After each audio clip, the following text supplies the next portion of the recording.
welcome, welcome, welcome. I'm so happy to see that everyone is here and there'll be more coming in, but we've got to get moving because we have a time frame and we want to give our presenters the majority of it.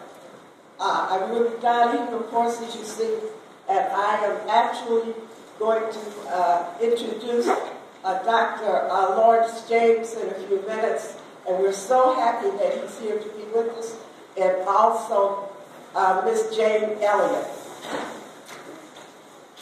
I'm extending a warm welcome to each of you in behalf of Thornton Township Supervisor Frank M. Zuccarelli, the Human Relations Commission, our Youth and Family Services, the Faith, Dignity, and Respect Initiative, and of course, the hospitality of our hosts, South Suburban College, the faculty, and the students.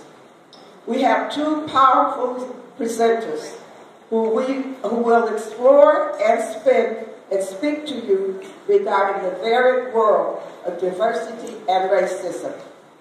To expedite in the use of our time, please read some of the information from your program and get additional info from the internet.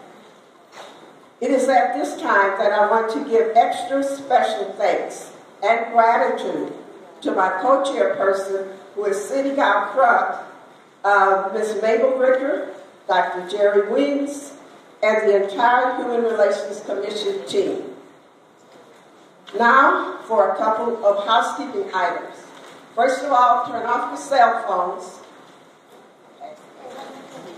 Okay, let's sit back, relax, look, listen, and let's learn what these two people have to present to us, this dynamic duo.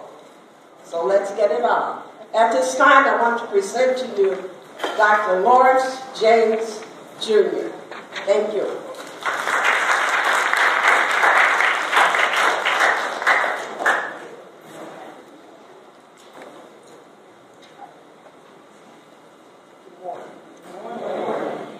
I need 2 seconds because I got to build up the energy for this conversation.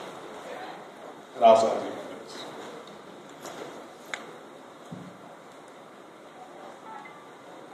So,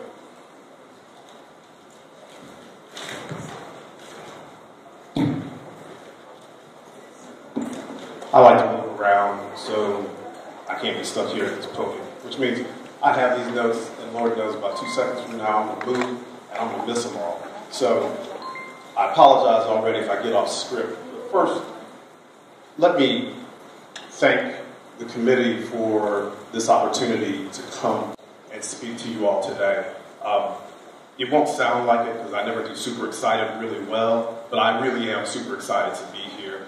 I'd like to thank Mr. Zuccarelli for this opportunity, Dr. Weems, and the organizing committee. I thought I'd come here and be the most provocative person standing on the stage, and then I met Jane and realized that wasn't going to happen. So I will try, if I can't be provocative, to be informative. A presentation says, conscious and unconscious bias awakened. Dr. Lawrence James, Jr., PhD. That's a whole mouthful. A bit foreboding, even, for me.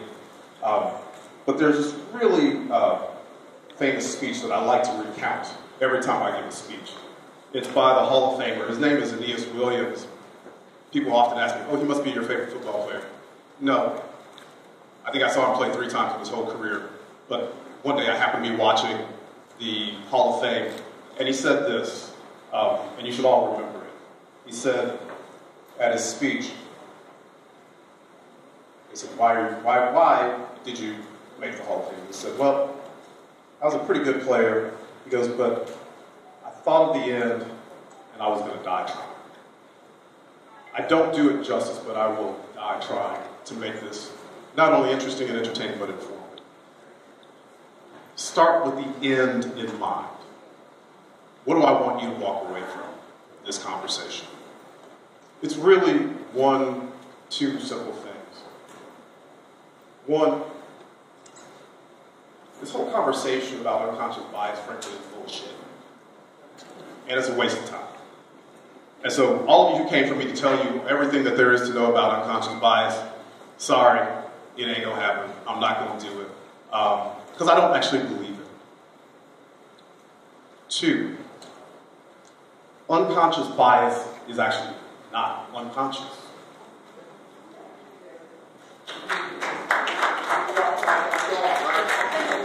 It isn't unconscious.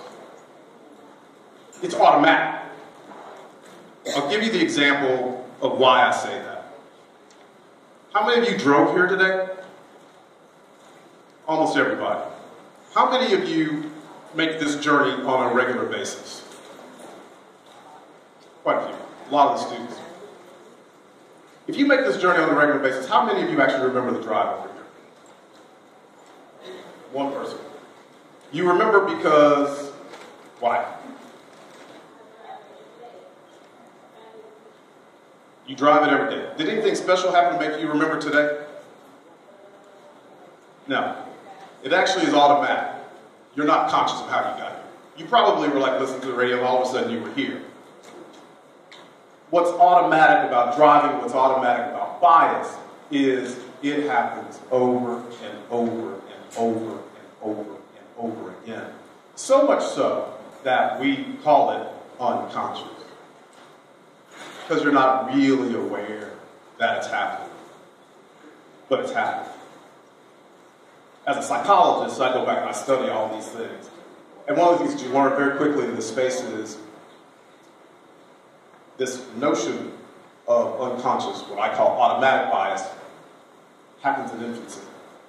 Very small children, like 3 months old, actually will do facial recognition by the time they're 2 or 3 months old. Why? It's actually exposure, right? If you are a black child and you're always exposed to black faces, you're going to have a preference for black faces because you see them all the time. If you are white, same happens. Unless you live in an environment that's actually relatively neutral, so that you're seeing a lot of different faces, or maybe if your parents are biracial. So this process is very automatic. We don't think about it, but it happens, and it happens, and it happens. And so let's dispel this notion that this is unconscious. I know there's a beautiful test, and somebody's going to have you do the Harvard test for unconscious bias. Stop wasting your time. Don't do it. It's not going to tell you anything that you need to know. What you need to know is this happens automatically.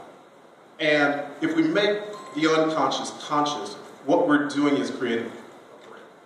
You stop the process. And what we want to do, and I think what Jane will talk to you about, is stopping the process that makes it automatic. Because in creating awareness of that process, then you start to understand, how can I make change?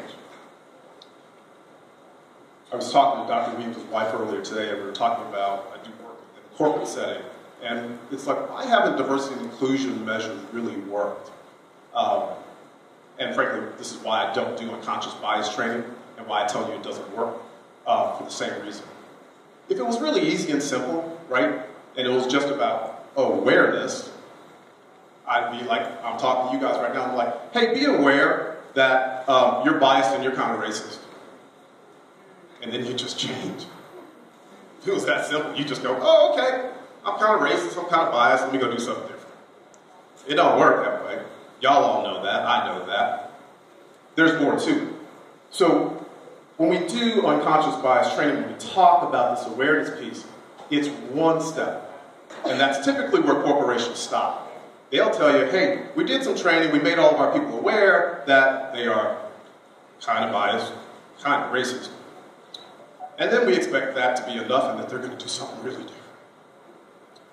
Awareness training without skill building and without behavioral intervention to continue to grow one's capabilities to be less racist and less biased is the only way that you can create change. Period. Anybody who tells you anything else is lying. Because it won't work, because we see it every day. It's one of the reasons why we have the person in the presidency right now doing the things that he does. And this is, I'm not here to make a political statement about the president. What I am here to say is the bias that he has unleashed in many people, one, automatic was already there. The only thing that he has done is made it okay for people to speak out loud about what they were already thinking and feeling inside. So this ain't no change. And for you young folks, I'm 54, for you guys it feels like, oh my God, this is horrible. It sucks. It sucks real bad. But it ain't new. It ain't new. I was born in 1964, and frankly, by 1968, this feels like that. It's just a rebirth. So we're going to continue to come back to this place unless we are consciously making change. So I want to challenge each of you to be champions for change. And that champion for change is not, can I talk about black people for a second? And my other brown people in this room? And I'm going to talk to my gay and lesbian folks as well. Look, this ain't just them white folks' problem. Okay? We want to make it that way because it feels kind of easy to us because we're like, we're safe and we ain't doing certain things. It's all of our problems. We all have to change. And we have to be willing to acknowledge everyone's diversity. So when I have these conversations, I like telling stories. And my first challenge to all of you, and we don't have time to do it today, but if we did, my first thing that I would do is I'd pair you guys up and say, like, tell somebody your story. What is your diversity story? Because everybody has one. My obvious one is I happen to be black. I'm sure I could make a diversity story about being a man, and I probably could make one about being straight. But I have a diversity story. Everybody in this room has a diversity story.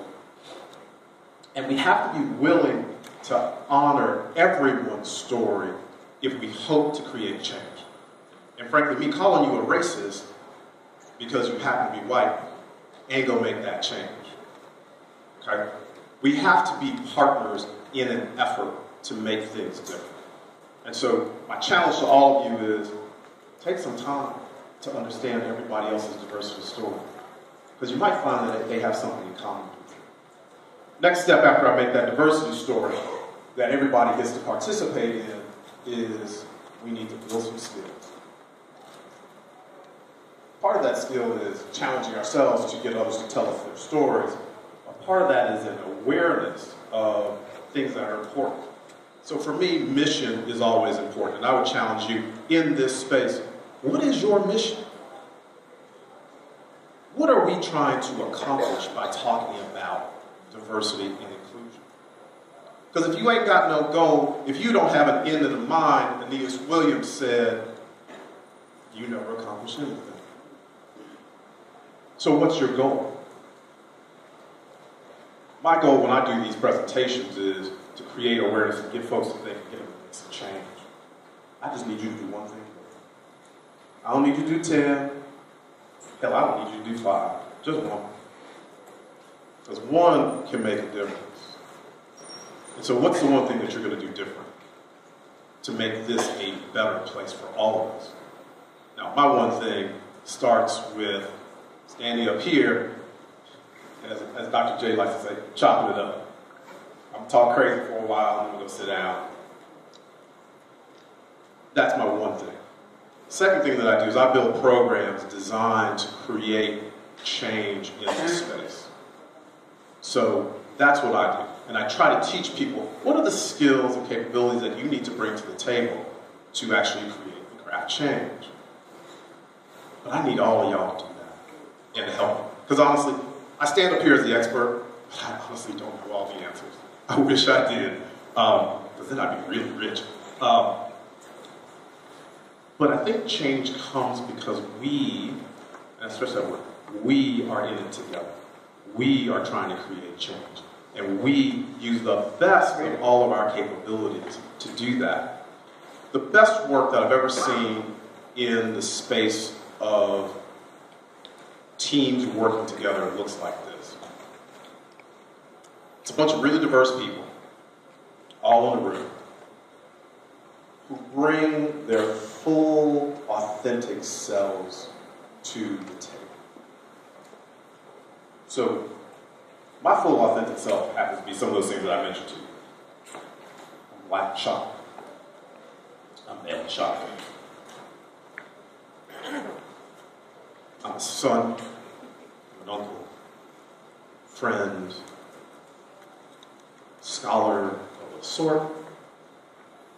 And wherever I go,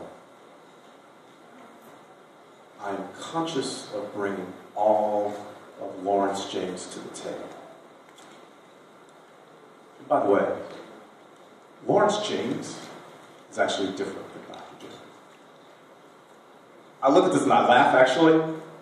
Do you know why Dr. Lawrence James is up there? Anybody got a guess? Did somebody say more money? God, I wish it was that easy. Any other guess besides more money? I like that. I didn't take you with me. You like more money? Yes, sir. Way back. Build trust. Trust and credibility. If I just came up there and they said, unconscious and conscious bias awakening, Lawrence James, I'd be like, who the hell is he? And why the hell am I going to listen to him? But I put doctor in front of my name and all of a sudden it's like, woo, this dude must know something. You can decide that by the end of this. But Dr. James has credibility. Lawrence James, not so much. He just a dude up here talking crazy. Right? You know why I have a suit on? Brother got looked the part. Right? Now, and this is where biases do play a role. I can't roll up here, even as Dr. James, in some sweatpants and a hoodie, and have y'all think I'm credible. Y'all be like, why this thug up here trying to talk? Right? I also like clothes, so I like my suit, so, I thought it was good. I was trying to get that with a little pocket square and all that. But this is all a part of an image and a facade for you all to believe I'm credible. For you all to listen to this craziness that I'm getting ready to bring. It's a costume. But that costume is not authentic to who Lawrence James is. Because the real Lawrence James cusses way too much.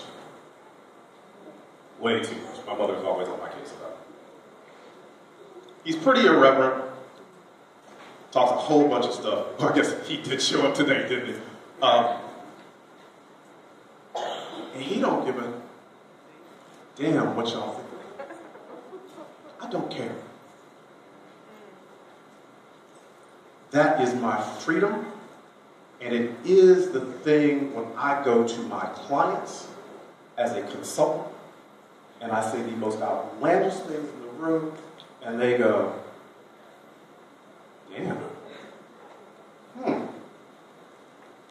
I might have to listen to him because he don't really care. Including, I don't care if you fire him. I'm going to tell you the truth as I see it. So, that is the real Lawrence James. And I want all of y'all, in whatever way you're comfortable, to bring that to the table. Because it becomes the mechanism for us to create change. Black folks, we just too cramped up trying to be what we think white folks want us to be.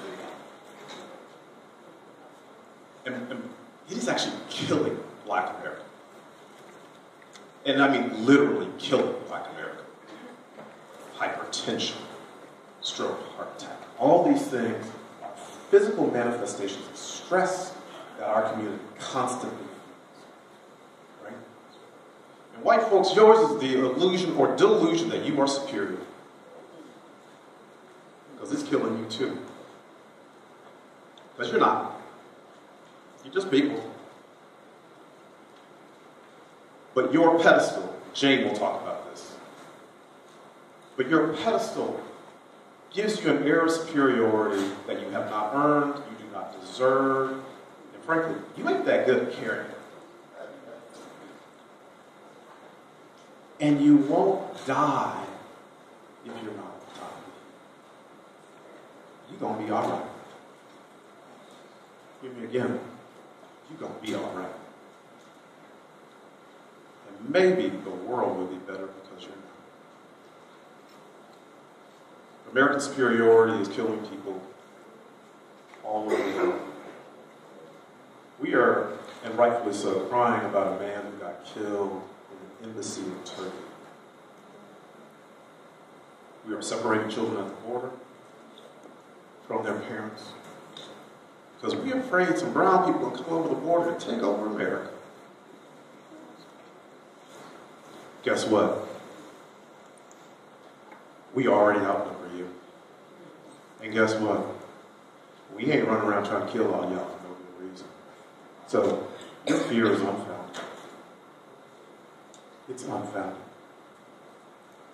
So challenge yourself to think and act differently. Be aware. What are the biases that I bring to the table? And how do I need to challenge myself to be different, to be better, to be greater? So it's behavior, it's skill, and most important, it is action.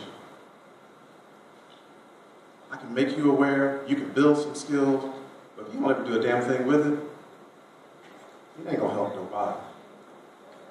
It ain't gonna help nobody. So you've got to act in addition to being better, being more capable. Actions can be really, really simple. I am personally right now working on my 90-day plan for my mission. My mission is to change the world. No bullshit. No bullshit. That is my mission. Jay told me I had to stop apologizing for that mission. And he was right. He'd been telling me for years, like, Lawrence, don't apologize for that. But I did. And I still do. And my challenge to myself is to not apologize. Because as Dr. King said, I may not get there.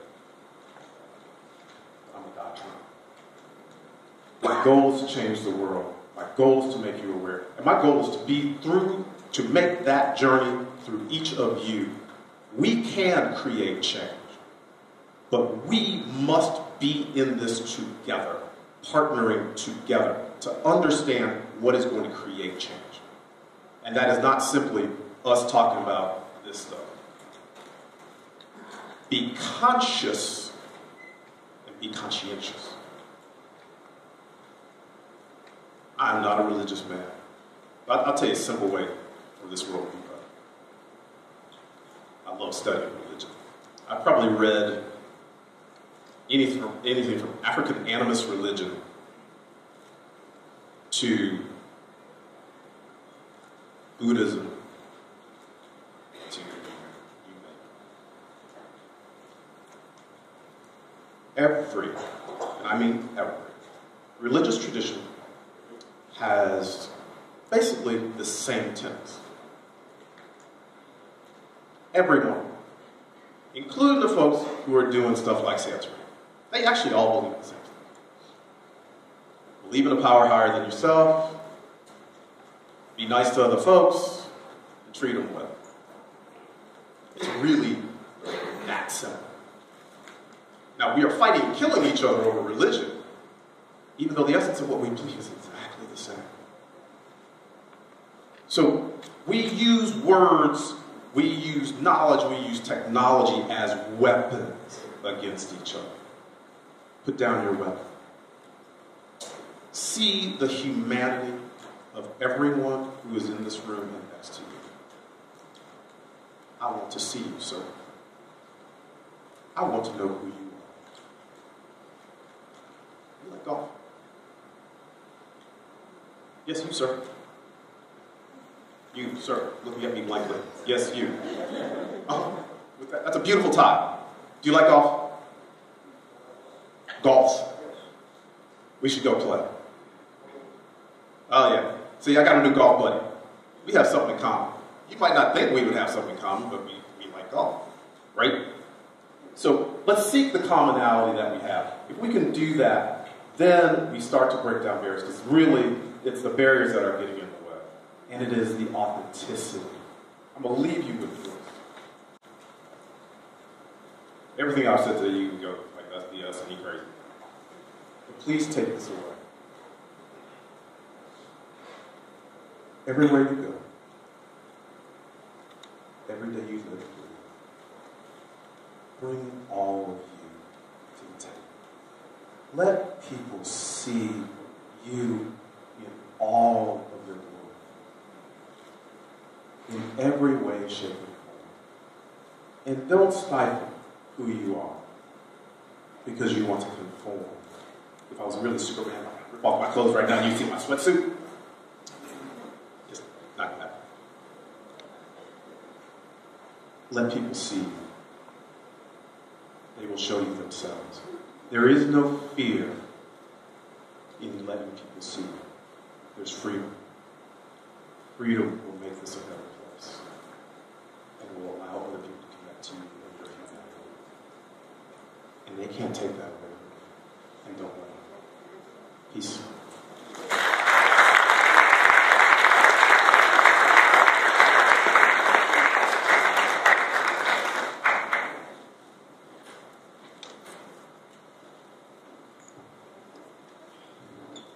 Is this on? So, we had Dr. Lawrence James Jr. up here, and we had Lawrence James Jr. up here. Can we give both of them a hand?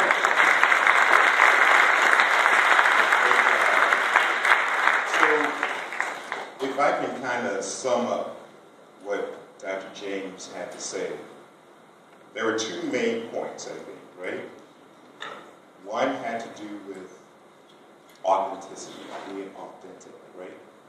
And then the second one is really challenging all of us to be agents of change. I really like that because I was going to, go with that agent of change motif. So I appreciate you preempting me on that, Dr. James. But in addition to being an agent of change, I think it's important for us to consider the implications of being agents of love. Just think about that for a minute. And again, I'm not going to bore you. I'm not going to talk to Wax or Wayne because the committee told me, Doc, you got to stay on schedule. So what I am going to do, I'd like to read over a few quotes. All right, and after each quote, I want it just to sit and marinate for a bit. I just want you to think about each one of these quotes. And then we'll move on to introducing our second guest speaker. So the first quote, not everything that is faced can be changed, but nothing can be changed until it is faced. People are trapped in history, and history is trapped in them. American history is longer, larger, more various, more beautiful, and more terrible than anything anyone has ever said about it. Love takes off masks that we fear we cannot live without, and know we cannot live within.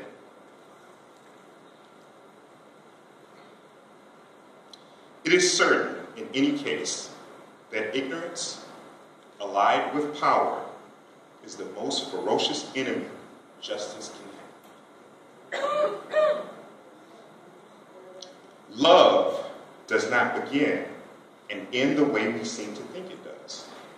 Love is a battle. Love is a war. Love is a growing up. To be a Negro in this country and to be relatively conscious is to be in the rage almost all the time. The most dangerous creation of any society is the man who has nothing to lose. Did you just talk about having nothing to lose? Children have never been very good at listening to their elders. Don't I know it? But they have never failed to imitate them. I imagine one of the reasons people cling to their hate so stubbornly is because they sense once hate is gone, they will be forced to deal with pain. Now, all those quotes, and I got one or two more, all those quotes were from James Baldwin. And if you haven't read his works or seen his videos, I encourage you to do so. I don't challenge you to do so, I encourage you to do so. We need to be weapons of mass construction, weapons of mass love. It's not enough just to change the system. We need to change ourselves. Every single one of us. So, those were my quotes, and that helped me stay on schedule. You know, I didn't go off script. Committee, thank you for that. Now I'd like to bring up our guest speaker. And I'll tell you, she is not just an educator, you know, on her bio. Like, literally, she is an educator. When we started conversations, Cousin Jane, when we started conversations, she immediately gave me homework to do. She assigned me a couple of books to read and a couple of articles to read, and I did. Though I'm still working on the Sussman book. I'm still finishing it. So that being said, I'd like to introduce our guest speaker. Jane Elliot is an American, former third-grade school teacher, anti-racism activist. Listen, when we leave here today, all of us should be anti-racism activists, if there is such a thing. And I'm sure Cousin Jane will tell us about that. An educator. She is known for her blue eyes, brown eyes exercise. She first conducted her famous exercise for her class the day after Martin Luther King Jr. was assassinated. When her local newspapers published compositions that the children had written about the experience, the reactions formed the basis for her career as a public speaker against discrimination. After leaving her school, Elliot became a diversity educator full-time. She still holds the exercise and gives lectures about its effects all over the U.S. and in several locations overseas. This is one of those locations that she is providing, her exercise. And you know, she gave me another instruction too, before when I first met her out here. She said there's a difference between exercise and experiment. A lot of people would like to minimize and capture the work that she's done as an experiment. But that has all types of implications. What this is and has been is an exercise. So I thank you all for joining us for this iteration of her exercise. So give yourselves a hand and get ready for Cousin Jane.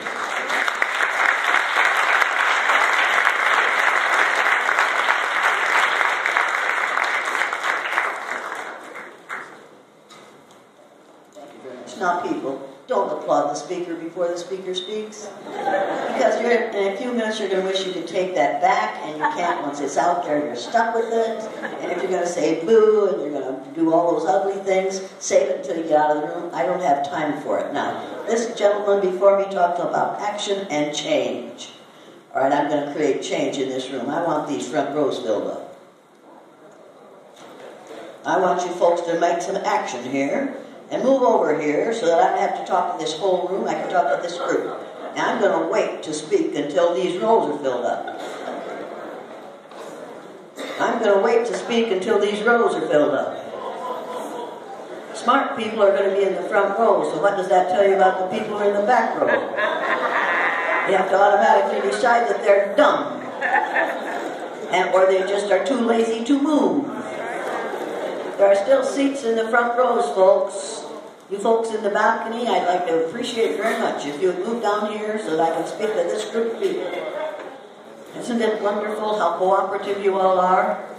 Oh yeah, now you're thinking, yeah, she's a white bitch, I don't have to listen to her. I know what you're thinking, yeah, well, people. Bitch is the word that's most often used to refer to me. It used to bother me a lot, it doesn't anymore.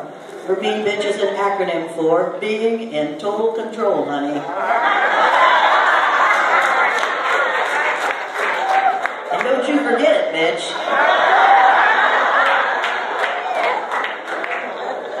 Now, how many of you women have been called the B word, meaning bitch? Yeah, okay. Boys, look, keep your hands up, women, if you've been called the B word. Now, boys, look around.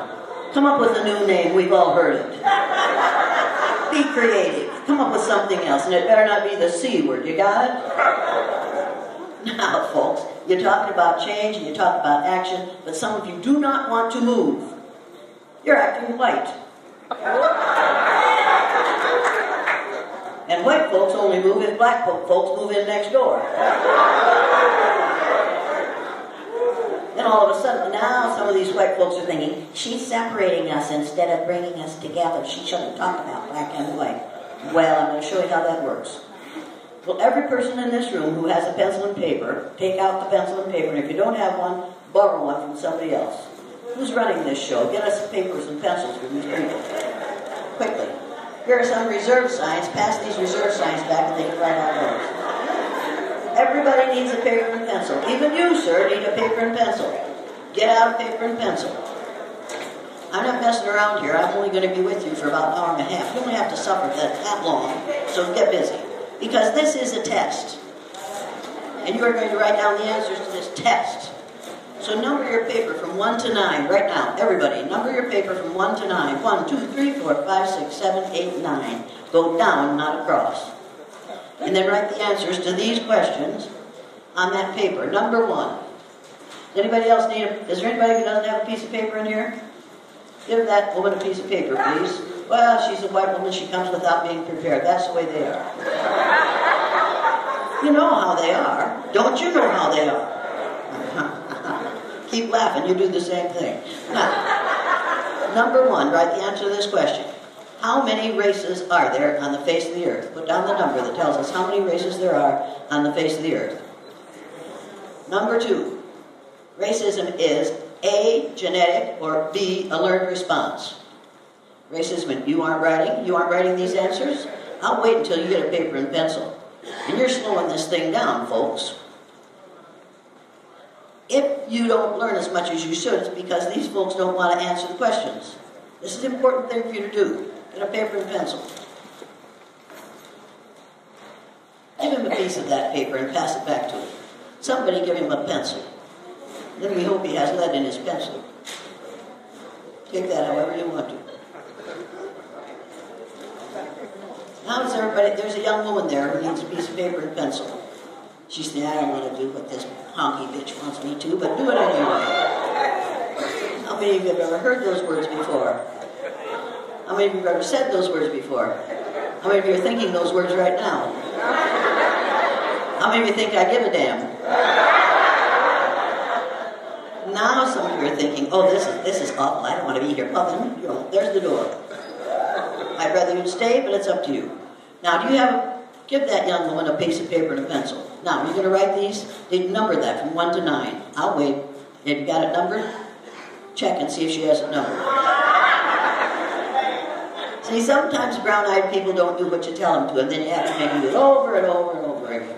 All right, now, number 1. How many races are there on the face of the earth? Write down the number that you believe in, and turn off your telephone.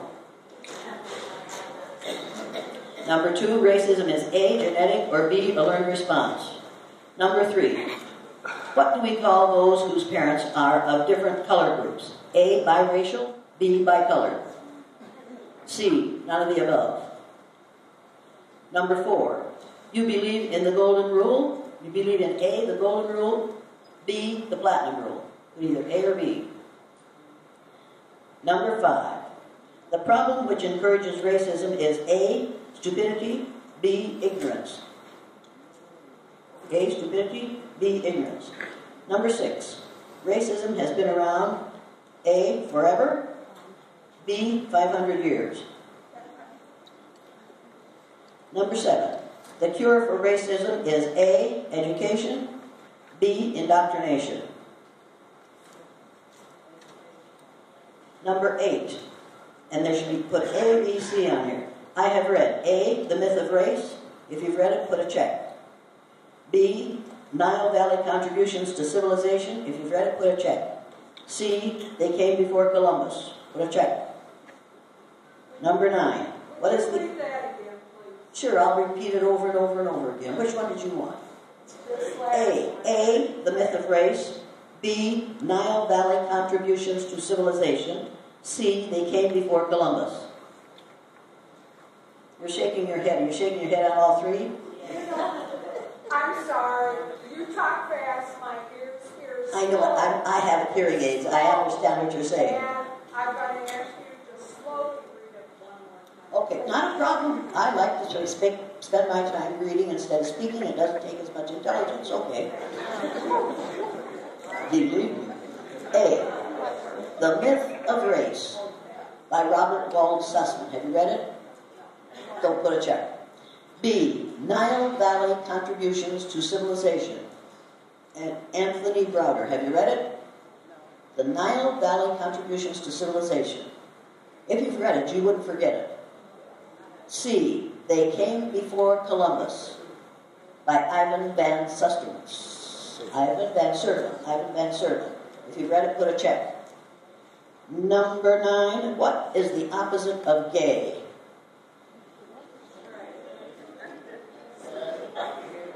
What is the opposite of gay? All right? Now we're going to check. What's your question? What? Number 6, 5, 6, 7, 6. Okay. I told you I'm wearing hearing aids. Don't blame me because I can't hear. Number 6. Racism has been around. A. Forever. B. 500 years. Got it? Now, we're going to check those answers after I get done speaking. And if you haven't changed your mind about those answers when I get done speaking, either you didn't learn or I failed to teach you. Now, make no mistake about this. The listening skills are, good listeners have quiet hands, feet, and mouths. So if you're writing while I'm talking, you're going to be in big trouble. I'm going to attack you for it. Because I am a bitch, and I expect you to pay attention. You got it? Good listeners keep their eyes on the person who is speaking. Dr. James Doherty of Drake University said, where your eyes go is where your mind is going. So if you're a teacher in a classroom and your kids are looking all around the place, they aren't hearing what you're saying. So either shut up or teach them listening skills and expect them to practice them. Yeah, that's you damn right. That's right. I know what I'm talking about here. Number 3.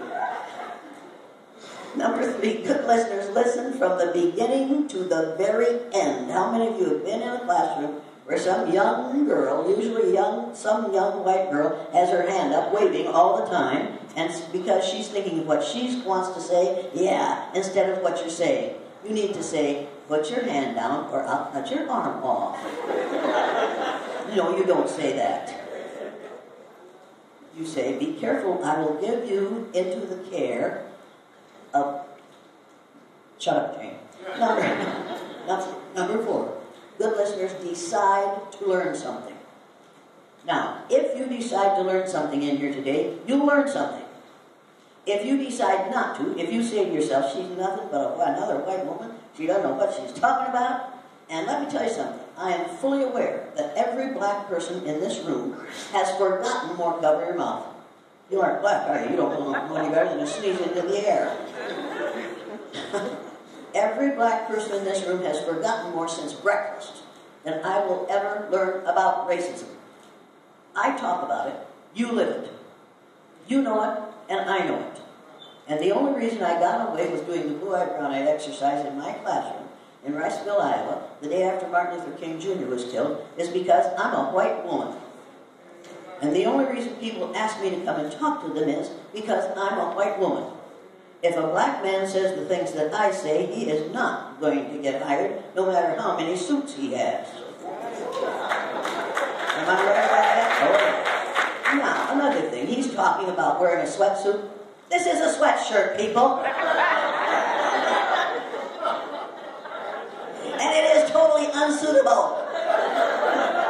And once again, I don't care. I have a 4 C's wardrobe. Clean, comfortable, convenient, and I can't remember the other one, so it's only a 3 C. I'm sorry, I only know 3 words begin with C and they all fit this sweatshirt. You got it? And what's important about this sweatshirt is what it says on it. Now, let's all read my sweatshirt. Ready?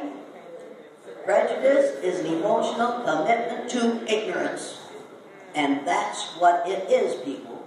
Prejudiced people aren't stupid. You can't fix stupid. And if you don't believe that, look at number 44 and a half.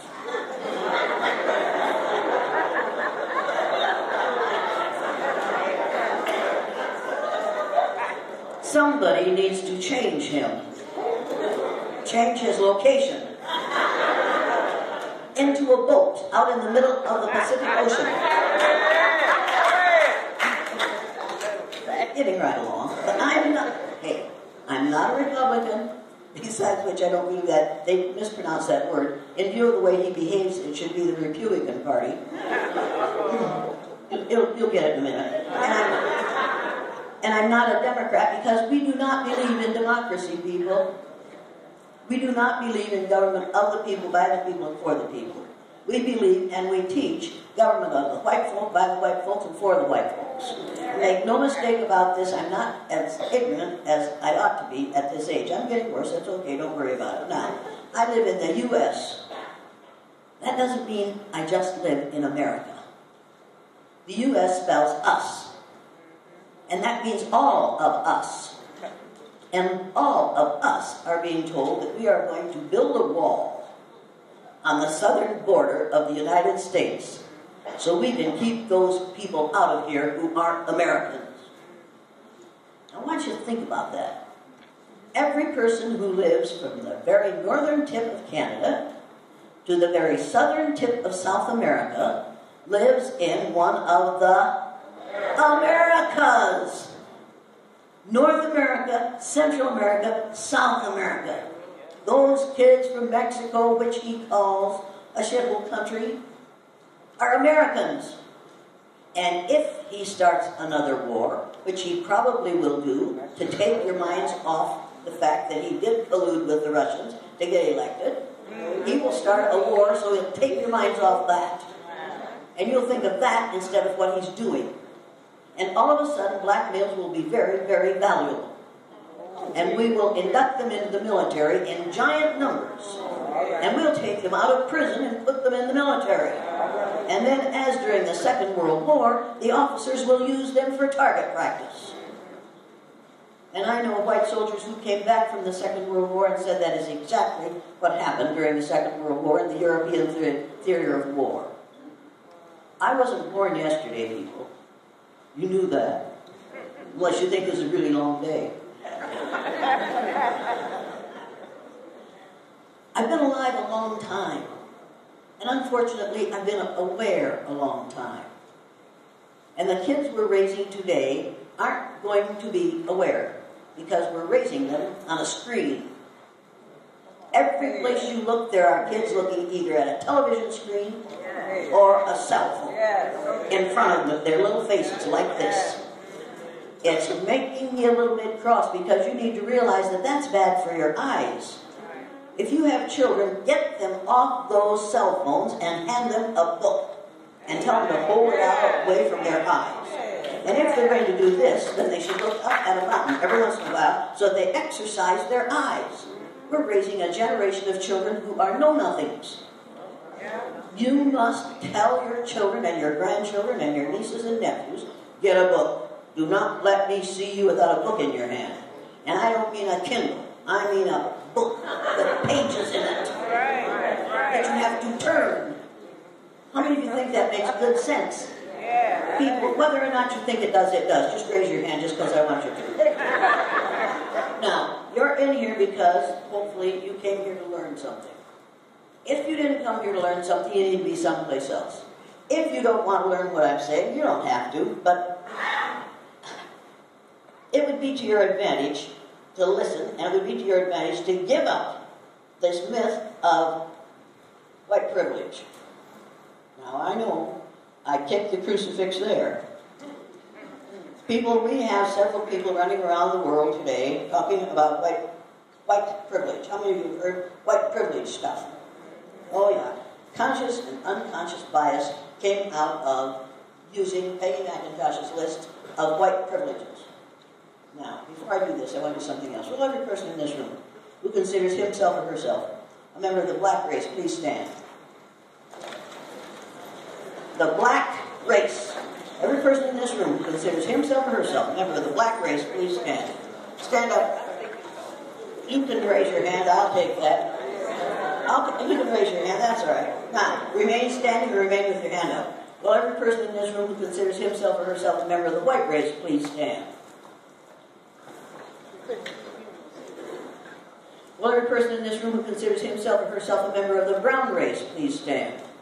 And the brown race includes all those people from South and Central America and all those First Nations people that we call Indians because we don't know any better. Now, will all those people who consider themselves a member of the yellow race, please stand. Now, if you look around, you'll see that most everybody is either standing or has their hand raised. That's because you all think you're members of different races. Now, will every person in this room who considers himself or herself a member of the human race, please sit down. Yes, sit down. All right now. Yeah. Thank you very much. Now, people, there is only one race of people on the face of the earth. You don't have to applaud that. I didn't make that up. That's a fact. Not while I'm talking, you're slowing me down. And at my age, I can't afford to be slowed down. You got it? You keep him in line, will you please? You're his wife, right? He's okay. Don't keep him in line. Probably nobody can. Now, getting right along, people, you need to know that the first modern human beings that evolved on this earth were black women. And they evolved in sub-Saharan Africa from 300,000 to 500,000 years ago. Black women. Now, for many years, there were nothing but black women because they reproduced asexually. Now, as a result of a mutation of the genes, the first male was born.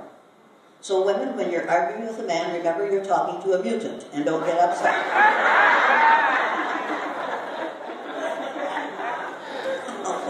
Now you're thinking, she doesn't like men. Well, yes, I do. Oh, God, do I ever.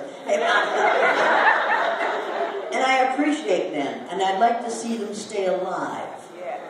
But they won't. Most of you women will spend the last 10 to 20 years of your lives without male companionship. I resent that. I resent that a lot. I used to laugh when I said that. I don't laugh anymore. My husband died 5 years ago. And my oldest son died 4 months ago. And what I am going through, practically every black woman in this room has gone through. With a child, a black male who's a lot younger than 61. And I resent it. And I'm angry. And I want it stopped. Because since we all have the same great-great-great-great-great-great-great-great-grandmother back there, about 300,000 to 500,000 years ago, every person in this room is a 30th, 50th to 50th cousin of mine. And every one of you is a 30th to 50th cousin of all those people in this room. We are all cousins because we all have the same ancestors. You got it? Then turn to the person either on your right or your left, in front of you or behind you. Stick out your hand, smile, and say, "Hello, cousin."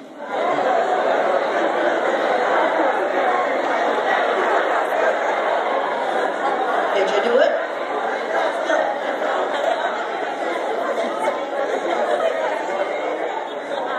Now, people, you need to know that every one of you is my cousin, one of my cousins. And I get really angry when some of my more ignorant white cousins abuse some of my cousins of other color groups, not because of the color of your skin, but because of the ignorance of us white folks.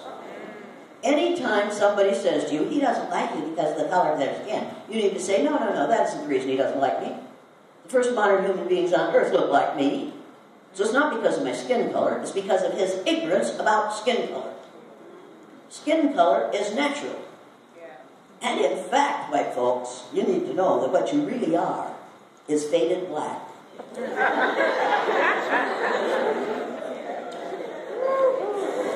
I swear to you, and I swear at you, but you need to know that if you trace your DNA back far enough, you nice white blonde folks, you'll find out that some of your DNA came from a country in Africa.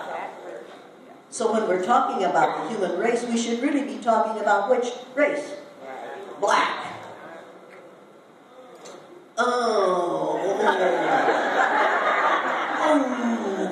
The pain from Cousin Jane. Yeah. Cousin Jane will bring you pain. And I will will bring you a statement that says, do not believe in the myth of white privilege. This is the list that Peggy McIntosh, bless her heart, came up with in about 1987. Listen to some of the things she said on this. I am not made acutely aware that my shape, bearing, or body odor will be taken as a reflection on my race. I am sure that my children will be given curricular materials that testify to the existence of their race. I can go shopping alone most of the time, pretty well assured that I will not be followed or harassed because of my race. I can arrange to be in the company of people of my race most of the time. Now, folks, since we're all in the same race, which is which one? Since we're all members of the same race, these things should be true about all of us, shouldn't they? Yes. We should all have these privileges, if it is truly on race. She isn't talking about race. She is talking about skin color. And if she would put skin color in this list instead of race, then you could all laugh it off. Because you can't change your skin color, and you shouldn't have to. I want to show you something. Well, there aren't enough of them in here. We won't do that. People, you need to realize that we assign power in the United States of America on the basis of physical characteristics over which we have absolutely no control. We assign power on the basis of height, skin color, gender, and age. That is ridiculous. I know 10-year-old black girls who know more about race and have forgotten more than I will ever learn. But they don't have the power to dare to stand up and say to a teacher who is making racist statements, you shouldn't say that because Jane Elliott's going to get you. Now, how many of you have had a teacher stand up in front of you, K through 12, K through 22, and say, I'm colorblind, I don't see color? How many of you have had that experience? Oh my God, how many of you have had this one? When I see people, I don't see people as black or brown or red or yellow. I just see people as people. How many of you have had that one? How many of you have ever had that with the word white in it? Usually they leave out the word white. How about this one? I don't care whether you're black, brown, red, yellow, or green with purple polka dots. I'm going to treat you all alike. How many of you have heard that one? How many of you have ever seen earthlings who are green with purple polka dots? Even when you've had too much to drink and you're throwing up in the sink, you still aren't green with purple polka dots. But when a teacher lumps all those people of color in with those who are green with purple polka dots, what she is sending is the message that you're all from outer space. And the next thing she's going to say, either out loud or in the way she behaves, if you don't like it here, why don't you go, back where you belong, or back where you came from. At which point you need to say, I am where I came from, fool, and so are you. You came from me. Get over it. When a woman says to me, and it happens to me all the time, some women constantly say to me, I'm colorblind, I don't see color. I say, I knew you were colorblind before you told me. If you weren't colorblind, you wouldn't wear that blouse with those pants. But when some white woman says to you, I'm colorblind, yeah, I don't see color, what are you supposed to say? You're supposed to say, thank you, I appreciate that. Because what she's telling you is, I'm willing to ignore the discoloration of your skin. Wow. That's called not unconscious bias, that's called racism. Ignorant racism. Don't be so ignorant that you take it as a compliment. It is not a compliment. I was standing beside tall, aggressive, not just assertive, aggressive, Linda Guillory, black Linda Guillory, several years ago in downtown Denver, Colorado, in a major hotel. And this white woman, skinny little white woman, now number one, I took exception to her because she was thin. I hate thin people. Because I can't be one. And she was a teeny tiny little person. And she had heels this tall that made her almost normal. And she diddled. Now, I know you have a different meaning for diddle. My daughter says, don't say diddle. Mom, she evidently this nasty meaning to diddle. Diddle means take short, fast steps. Thank goodness, because she had to keep up with her heels. She couldn't do it. She almost fell on her face, and I wanted to see that. She came up to Linda Guillory and said, Linda, when I see you, I don't see you black. And I thought, oh my God, she's going to kill her. I've got to back up. I don't want to get this. I got to wear this suit tomorrow. I can't take the bloodshed. So I stepped back, and Linda Guillory said, I think you have an eye problem. Let's make an appointment with the optometrist so that we can get your eyes fixed. Now, instead of saying thank you, that woman diddled away just as fast as she could. Because she, Linda, hadn't said thank you because this woman didn't see Linda black. Now, on every person on the face of the earth, what is the largest, inch by inch, piece of your body? Your skin, people. Anybody who says to anybody, I see you, I don't see you black, needs to have at least one of their eyes punched out. No, they shouldn't have one of their eyes punched out. What they should have is there some other adjustment. Because we need to put a stop to this nonsense. We need to put a stop to saying unconscious bias, unconscious bias. How many of you can tell when somebody is treating you in a racist way? How many of you recognize it immediately? How many of you think implicit bias and explicit bias is a way to justify what we white people do all the time and to control our thinking? That's, not a men, a women.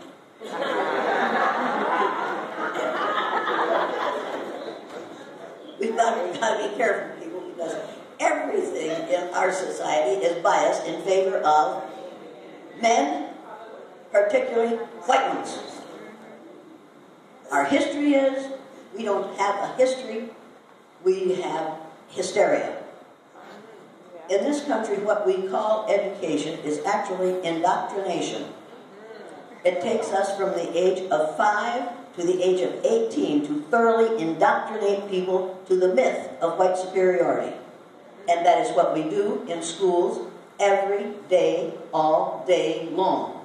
How many of you would agree with that? How many of you are teachers? How many of you don't agree with that? Thank you. You don't agree with that. But you didn't say you did agree with it either. Are we in the business of indoctrinating people? I'm talking those two teachers right back there. Those two lovely white teachers. Okay, let me put it this way. When you were in school, did you learn that Columbus discovered America? Yes. What were the names of Columbus's 3 ships, folks? Aren't you just proud of yourselves? The Nina, the Pinta, the Santa Maria. Oh, what a bunch of ships. I'm sorry, in my next life I'm going to be a rap singer. I'm taking lessons from T.I. Harris. And from Killer Mike. I have pictures of me beside Killer Mike and T.I. Harris. You can see me beside T.I. Harris, but you can't see me beside Killer Mike. He's this much taller and this much bigger, and he is absolutely gorgeous, and I want to take him home. I've been alone a long time, not together. People. The first thing we have to do is change education from indoctrination to education. I'm an educator. How many of you know somebody who's a teacher? That's too bad. How many of you know somebody who's an educator? People, there's a big difference between being a teacher and being an educator. Teachers provide facts and figures so kids can pass the test at the end of the year. The word educator comes from the root duck, goose, which means lead, the prefix e, which means out, the suffix ate, which means the act of, and the suffix or, which means one who does. An educator is one who is engaged in the act of leading people out of ignorance. Amen. Now women, now be careful. You can't lead people out of ignorance if you teach history that is all about the contributions made by white males. I asked a professor, he said, I'm a professor, I know these things. I said, you profess to know these things, don't you? He said, I've got my degree. Okay, and I said, how many degrees do you have? I got a PhD. I said, oh good, that means you had a BS and an MS, haven't you? Yes. I said, well, you see, for me, BS means bullshit. MS means more of the same. PhD piled higher and deeper. Now, I admire people who have all that education, if it's education and not indoctrination. If they profess to lead people out of ignorance, they will do away with the myth of white superiority. But if you try, believe me, if you try to teach against the myth of white superiority in the public schools in this country, you are in deep doggy doo-doo right now. I know how that feels. I have been through that for the last 50 years. I've been 50 years, that's half a century, people.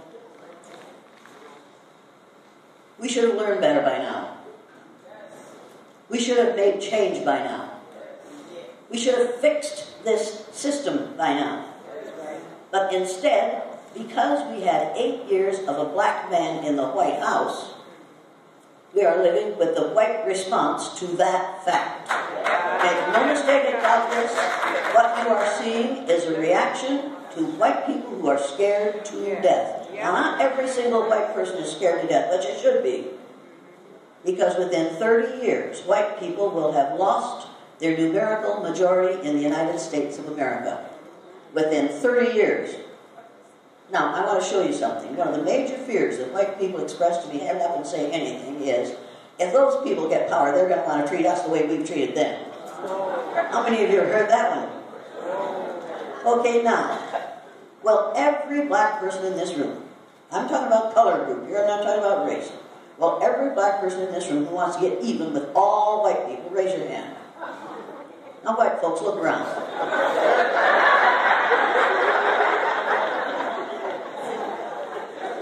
It's okay, white people. Now, well, every black person in this room who'd like to get even with 1 or 2 white people, raise your hand.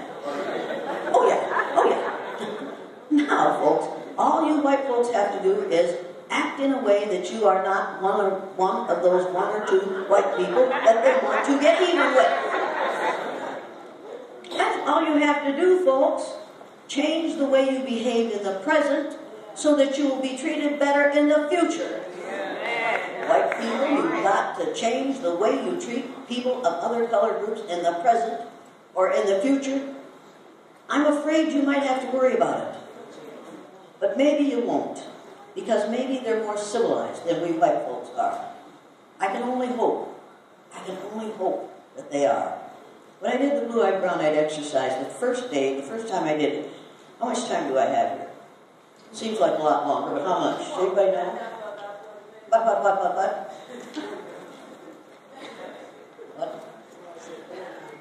Somebody said I have 40 more minutes. You could be dead in 44 minutes. First time I did, how many of you are familiar with the blue-eyed, brown-eyed exercise? How many of you don't know anything about it? How many of you don't know what in hell I'm talking about? I don't either, but people. The day after Martin Luther King Jr. was killed, I was teaching 3rd grade in all-white, all-Christian Riceville, Iowa. 8 Christian churches. They're all full on Sunday, and some of them are full on Friday night and Saturday night. So we know about religion. We know about judge not that ye be not judged. We know about do unto others as you would have others do unto you. How many of you learned the golden rule when you were in Sunday school or someplace? Oh, yeah. How many of you practiced the golden rule? You're lying in your teeth. You know what? Number 1. Do you treat people the way you want to be treated? Yeah. Not all the time, thank you very much. There's an honest man. Stand up so we can all see what that looks like. That takes courage, thank you very much. You may sit down. Number 1, people. Was that one of the questions I gave you? Golden rule versus platinum rule? All right, now I'm going to give the answer to that. The golden rule came out of Chinese philosophy.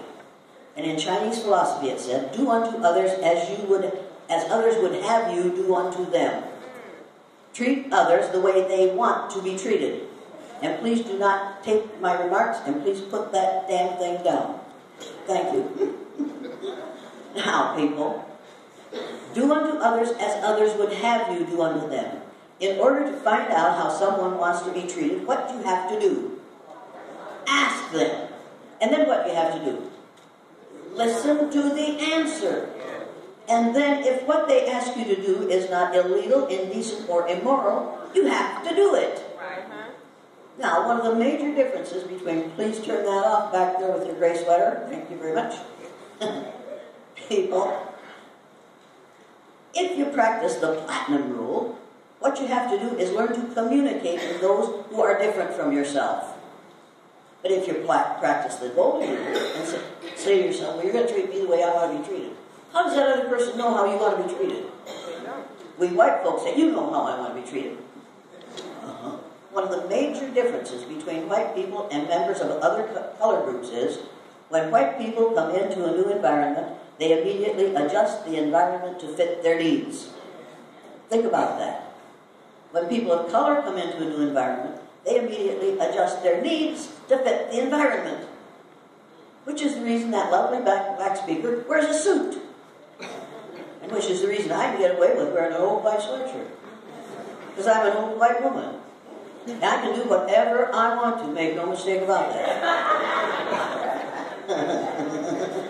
First I have to find somebody to do it with, but I can do it. People, you need to realize that we white people came to this land and commenced to adjust the environment to fit our needs.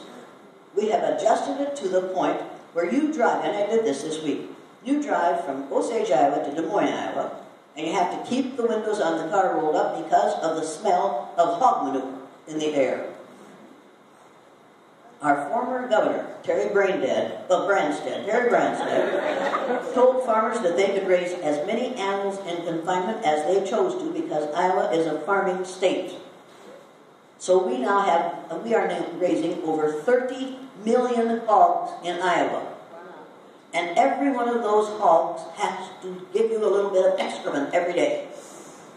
And that excrement is put in puddles underneath the building, great big vats, and then they take it out and spread it on the land. And so you smell hog excrement as you go through Iowa. We went from Osage to Des Moines. I worked in Des Moines. We went from Des Moines to Sioux City. Worked in Sioux City. We went from Sioux City back to Osage. And every place we went smelled like hog manure. Now, who do you suppose owns those hogs? Have any idea? The Chinese. The Chinese are attempting to colonize the United States of America. Now, don't say she doesn't like Chinese people. Yes, I do. I just don't want them to have American farmers, United States farmers, raising 30 million hogs for the Chinese pork market. And that's what's going on. How many of you have seen what's happening in Kenya? Anybody? What's happening in Kenya? What? They are trying to colonize Kenya. They are bringing in the same kind of behaviors there that they're bringing into the United States. You need to be aware of what's happening. Iowa used to be called the beautiful land. Now it's called a sacrifice zone. That's what the people and the people in positions of power in Iowa are calling the state of Iowa, the sacrifice zone. Because we're willing to sacrifice the quality of the air, the quality of the water, the quality of the ground through the raising of hogs in confinement for Chinese pork consumption. How many of you think that is absolutely unacceptable? Well, people, you better realize that it is unacceptable because I live in the part of Iowa where it's limestone. It's dirt over limestone. And that hog manure, that liquefied manure, goes down through that dirt, the topsoil is only about this deep in northeast Iowa, into that limestone, goes through the limestone, it isn't filtered, it goes through the limestone and into the rivers, the creeks, the lakes, and the streams. Practically every body of water in Iowa right now is polluted with hog excrement and the antibiotics that they feed those hogs to keep them healthy. Now, how many of you would be upset with that if you lived next door to one of those? I lived next door to 7. I came back from Snohomish, Washington, while I was helping my son try to survive cancer, I feel. Opened the windows, and this horrible odor came into my house. And I thought, oh my God, that is hog manure. I want to show you something. Everybody in this room, take a deep breath. Now expel it with gusto. Now breathe in again. Now when you expel, when you exhale, you are exhaling tiny, tiny pieces of your anatomy. Molecules of your heart, your liver, your lungs, every part of you goes into the air. When you inhale, you are inhaling pieces of the person next to you. So now, not only are you cousins, you have just breathed in the person that's sitting beside you. Now, if I tell that to enough white people, the first thing I'm going to do is buy stock in a surgical mask company. Because I know that a whole lot of white folks, oh, are you leaving us? Fellas, you'll never know the answer to those questions now. Did I try to teach them? Yes, I did. If you see people walking down the street after this and they're wearing surgical masks, you'll know that they're trying not to breathe in what you breathe out. Somebody said to me yesterday, well, what would you do if you were with Donald Trump? I said, I'd quit breathing. Immediately. And he'd be happy about that, and so would I.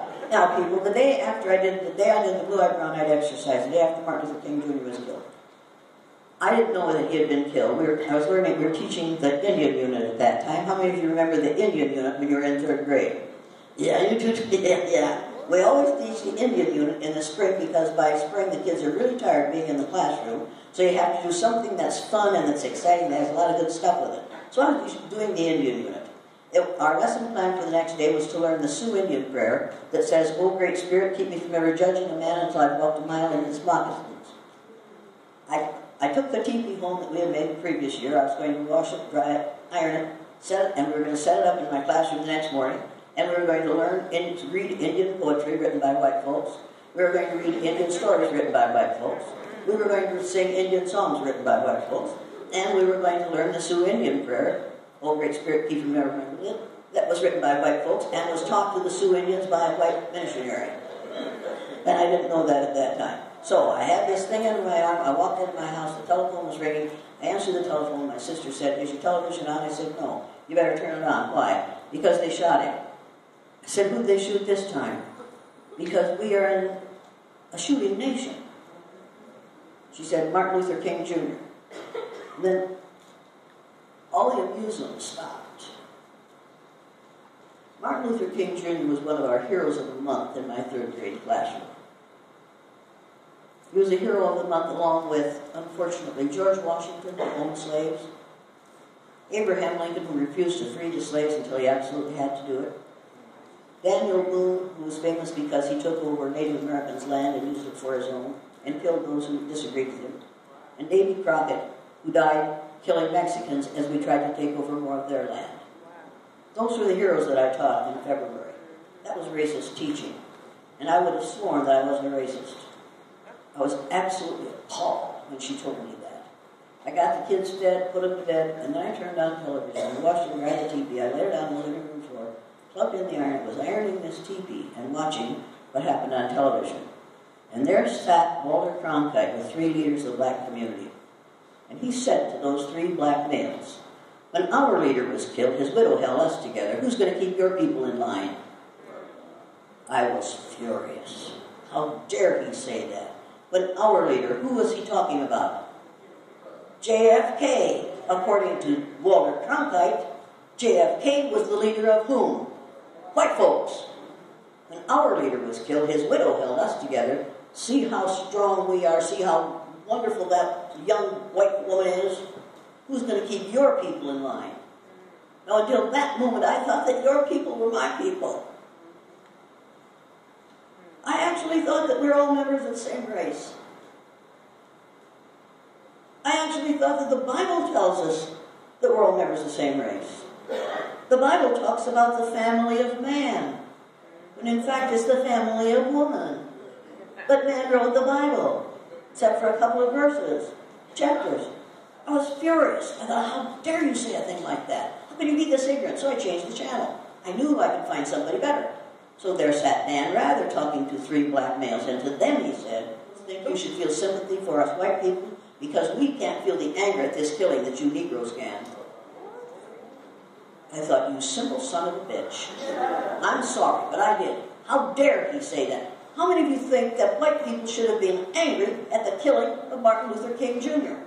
People, if they couldn't be angry because it was another human being, they should be angry because this country has the reputation for solving our problems with guns. And we don't want to give them up. And we have a president who says you don't have to. And so we have a whole lot more, we have more guns in this country than we have people. You need to realize that. Now, I like a gun. Sometimes I wish I had one in my pocket. My family, we were raised on a farm, and we shot pheasants. I'll never forget the day. We lived in Waterloo, Iowa. How many of you know anybody from Waterloo, Iowa? Well, we lived in Waterloo, Iowa. And Darrell ran this supermarket in the north end, which is the black section of town, for the National Tea Company. And he said to some of his black customers, if you want to hunt pheasants, go up to my wife's family's farm in northeast, and out by Riceville, and they'll let you hunt pheasants there. So when pheasant hunting season started, my dad was outside, and here came these big black men. I mean, big black men. And each of them had a shotgun, like this. And here he is, picture this. He's out in the yard, this little man, surrounded by all these big black guys. And he said, you guys shoot coon? And they all looked at each other and started to chuckle. One of them said, yeah, Mr. Jennison, we do some. You hunt coon? He said, you hunt coon? Yeah, Mr. Jennison. And he lifted up his gun. He says, sometimes we even shoot a few. And my dad almost melted with embarrassment. He said, well, what I mean is, do you shoot raccoons? And they said, we know what you meant, Mr. Jennison. We know what you're talking about. They were tender and gentle and tolerant of his ignorance. He could have said, do you hunt raccoons? Would that have been a totally different thing from saying, you hunt coons? How many of you think that would be different? Absolutely. He could have said raccoons, but he didn't. He had never been around people with other color groups. And it wasn't an enemy. He learned something at that moment. Number one, he learned, watch your mouth, Dad. Watch your mouth. They went hunting and they all filled their limit. They all got their limit. Because we had lots of pheasants in northeast Iowa. If you want to go hunting, let me know, and I'll tell you where there are 160 acres that you can hunt on. But only on my part of that 160 acres, okay? I walked in my flat in my house. I was ironing the teepee. After I heard both of these ugly questions, I rolled the teepee up and threw it into the bottom of the closet, closed the closet door, and when my husband came home from work, I said, he put his arms around me, he said, they shot Martin Luther King Jr., and I was crying. And he said, what are you going to do, Jane? I said, I'm going to do what Hitler did. He said, what do you mean? I said, I'm going to teach my students the Sioux Indian prayer that says, oh, Great Spirit, keep me from ever judging a man until I walk a mile in his moccasins. But I'm also going to arrange for them to walk in the shoes of a child of color in my room for a day. He said, what are you going to do? I said, I'm going to separate my students according to the color of their eyes. Because that's what Hitler did. One of the ways they decided who went into the gas chamber was eye color. If you had a good German name but you had brown eyes, they thought you must be a Jewish person who was trying to pass, so they threw you into the gas chamber. Or if you were a child, they threw you up in the air and used you for target practice. It happened then. How many of you think it could happen here now? Oh yeah. It happens in this country every time a black child with a little toy gun, wooden gun in his hand, is walking across the playground and some white policeman shoots him.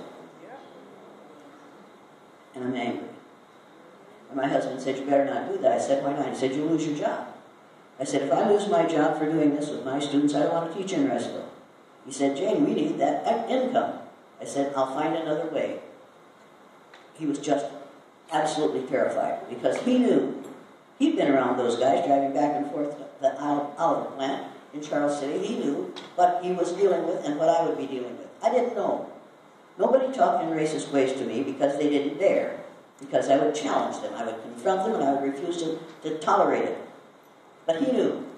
So before I went to bed that night, I said the only prayer I ever say anymore. I said, "Oh Lord, make me an instrument of thy peace. Oh Lord, make me an instrument of thy peace." I said it over and over like a mantra. People, within 15 minutes after I started that exercise the next day, I learned something very valuable. Be very, very careful what you pray for. You might get it. And you might find out that was precisely what you did not want. If I had known about the racism in Riceville, Iowa, I wouldn't have done that exercise. If I had known that my children, my 4 children who went to school in that system, were going to be spit on, their belongings were going to be destroyed, they were going to be verbally and physically abused by their peers, by their teachers, and by the parents of their peers, because my children had an N-word lover for a mother, I wouldn't have done that exercise. If I had known that my parents would lose their business because nobody would eat in the restaurant owned by the people who raised the town's only N-word lover, I wouldn't have done that exercise. If I had known that my husband would lose all of his friends the day after I did that exercise because nobody wanted to be seen talking to a person who couldn't control his N-word loving wife, I wouldn't have done that exercise. I wouldn't have done that to my father, or to my mother, or to my husband. I wouldn't have done that to my children. However, if I had known that no teacher would speak to me for 12 years in that system, where they could be seen speaking to me, because it wasn't good politics to be seen talking to the N-word lover, if I had known that was going to happen, I might have done the exercise sooner. I found out that I had a whole lot more time to teach when I was no longer included in their hall conferences, and my internal environment was a lot less polluted when I no longer had to listen to their racist, sexist, ageist, homophobic, ethnocentric statements, but I didn't know. And so I said the prayer. And the next morning I got up. As I left for work, my husband said, "You better be careful, Jane, you're going to lose your job." I said, "I'll see you tonight, we'll see what happens." He said, "You better be careful, you're going to lose your job." It's like he had a new mantra. "You better be careful, you're going to lose your job." He said it until he died, not too long. 5 years ago, I still saying, "Yeah, you better be careful, you're going to lose your job." And I said, "Take this check to the bank and shut up about it. You better be careful, you're going to lose your job."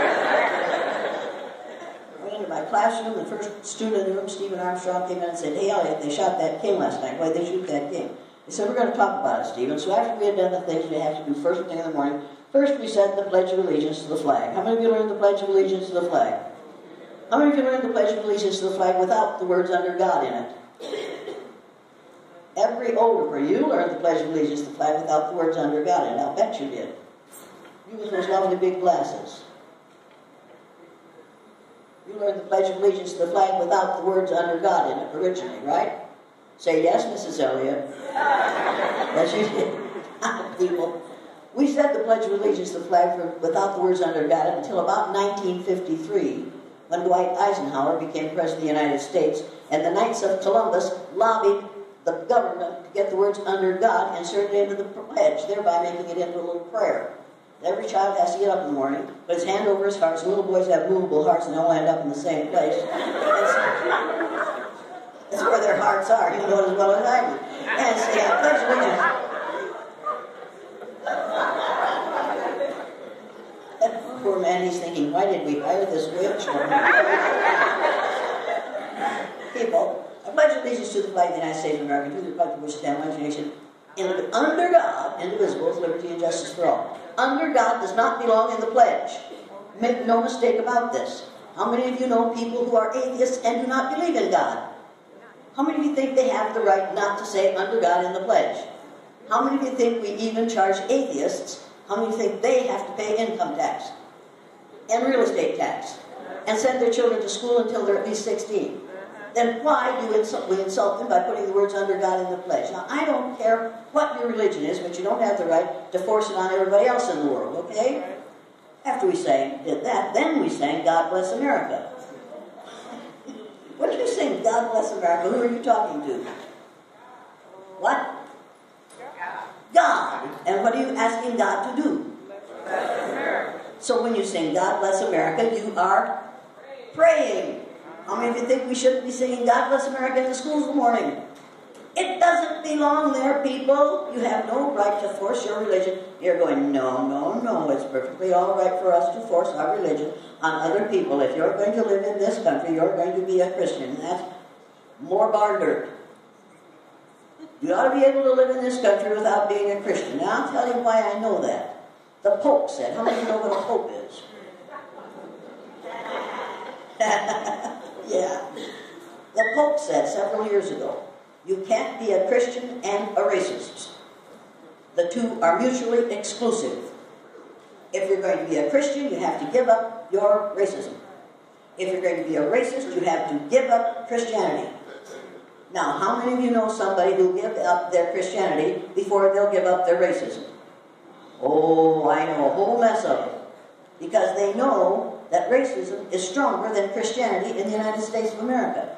And if it isn't, then why do we have more children attending segregated schools today than we had previous to Brown versus Board of Education? We have them because Christians aren't following what it says in the Bible. Judge not that ye be not judged. Do unto others as you would have others do unto you. Insomuch ye have done it unto one of these, my brethren, so have ye done it unto me. We are all members of the family of man. And it also says in the Bible that Jesus had feet of bronze and kinky woolly hair. How many of you folks have ever seen? I'll tell you how to solve some problems here. How many of you get Christmas cards? How many of you know somebody who gets lots of Christmas cards? How many of you know somebody who's really tired writing out those Christmas cards? I'll tell you how to deal with that. Go down to the store and buy a pack of Christmas cards that have the Holy Family on them.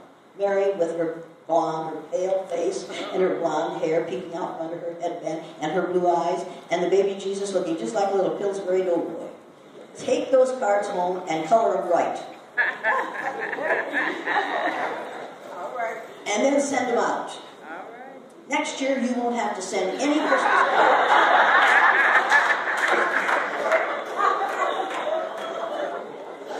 Because we white folks don't want to see somebody that we can't relate to when we pray. We don't want to pray to somebody with dark skin and dark hair and dark eyes.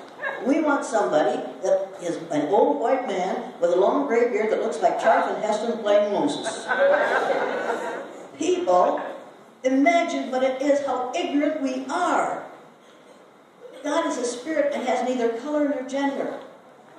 God is a spirit and has neither color nor gender. You got it? He isn't an old white man with a long gray beard. And there's another little aspect. Every time I speak to a group, somebody says, well, what about the creation story?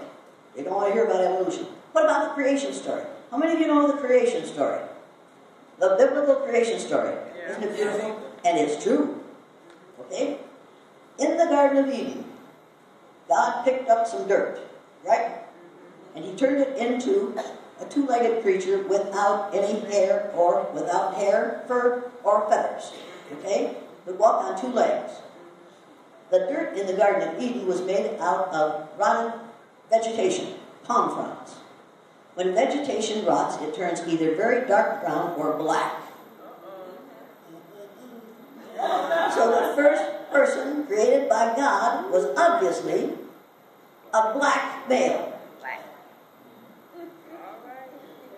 He made the first woman out of one of Adam's ribs. All bone tissue is white because it's made out of calcium. So the first couple made by God, according to the Bible, was a black man and a white woman. How do you like me now?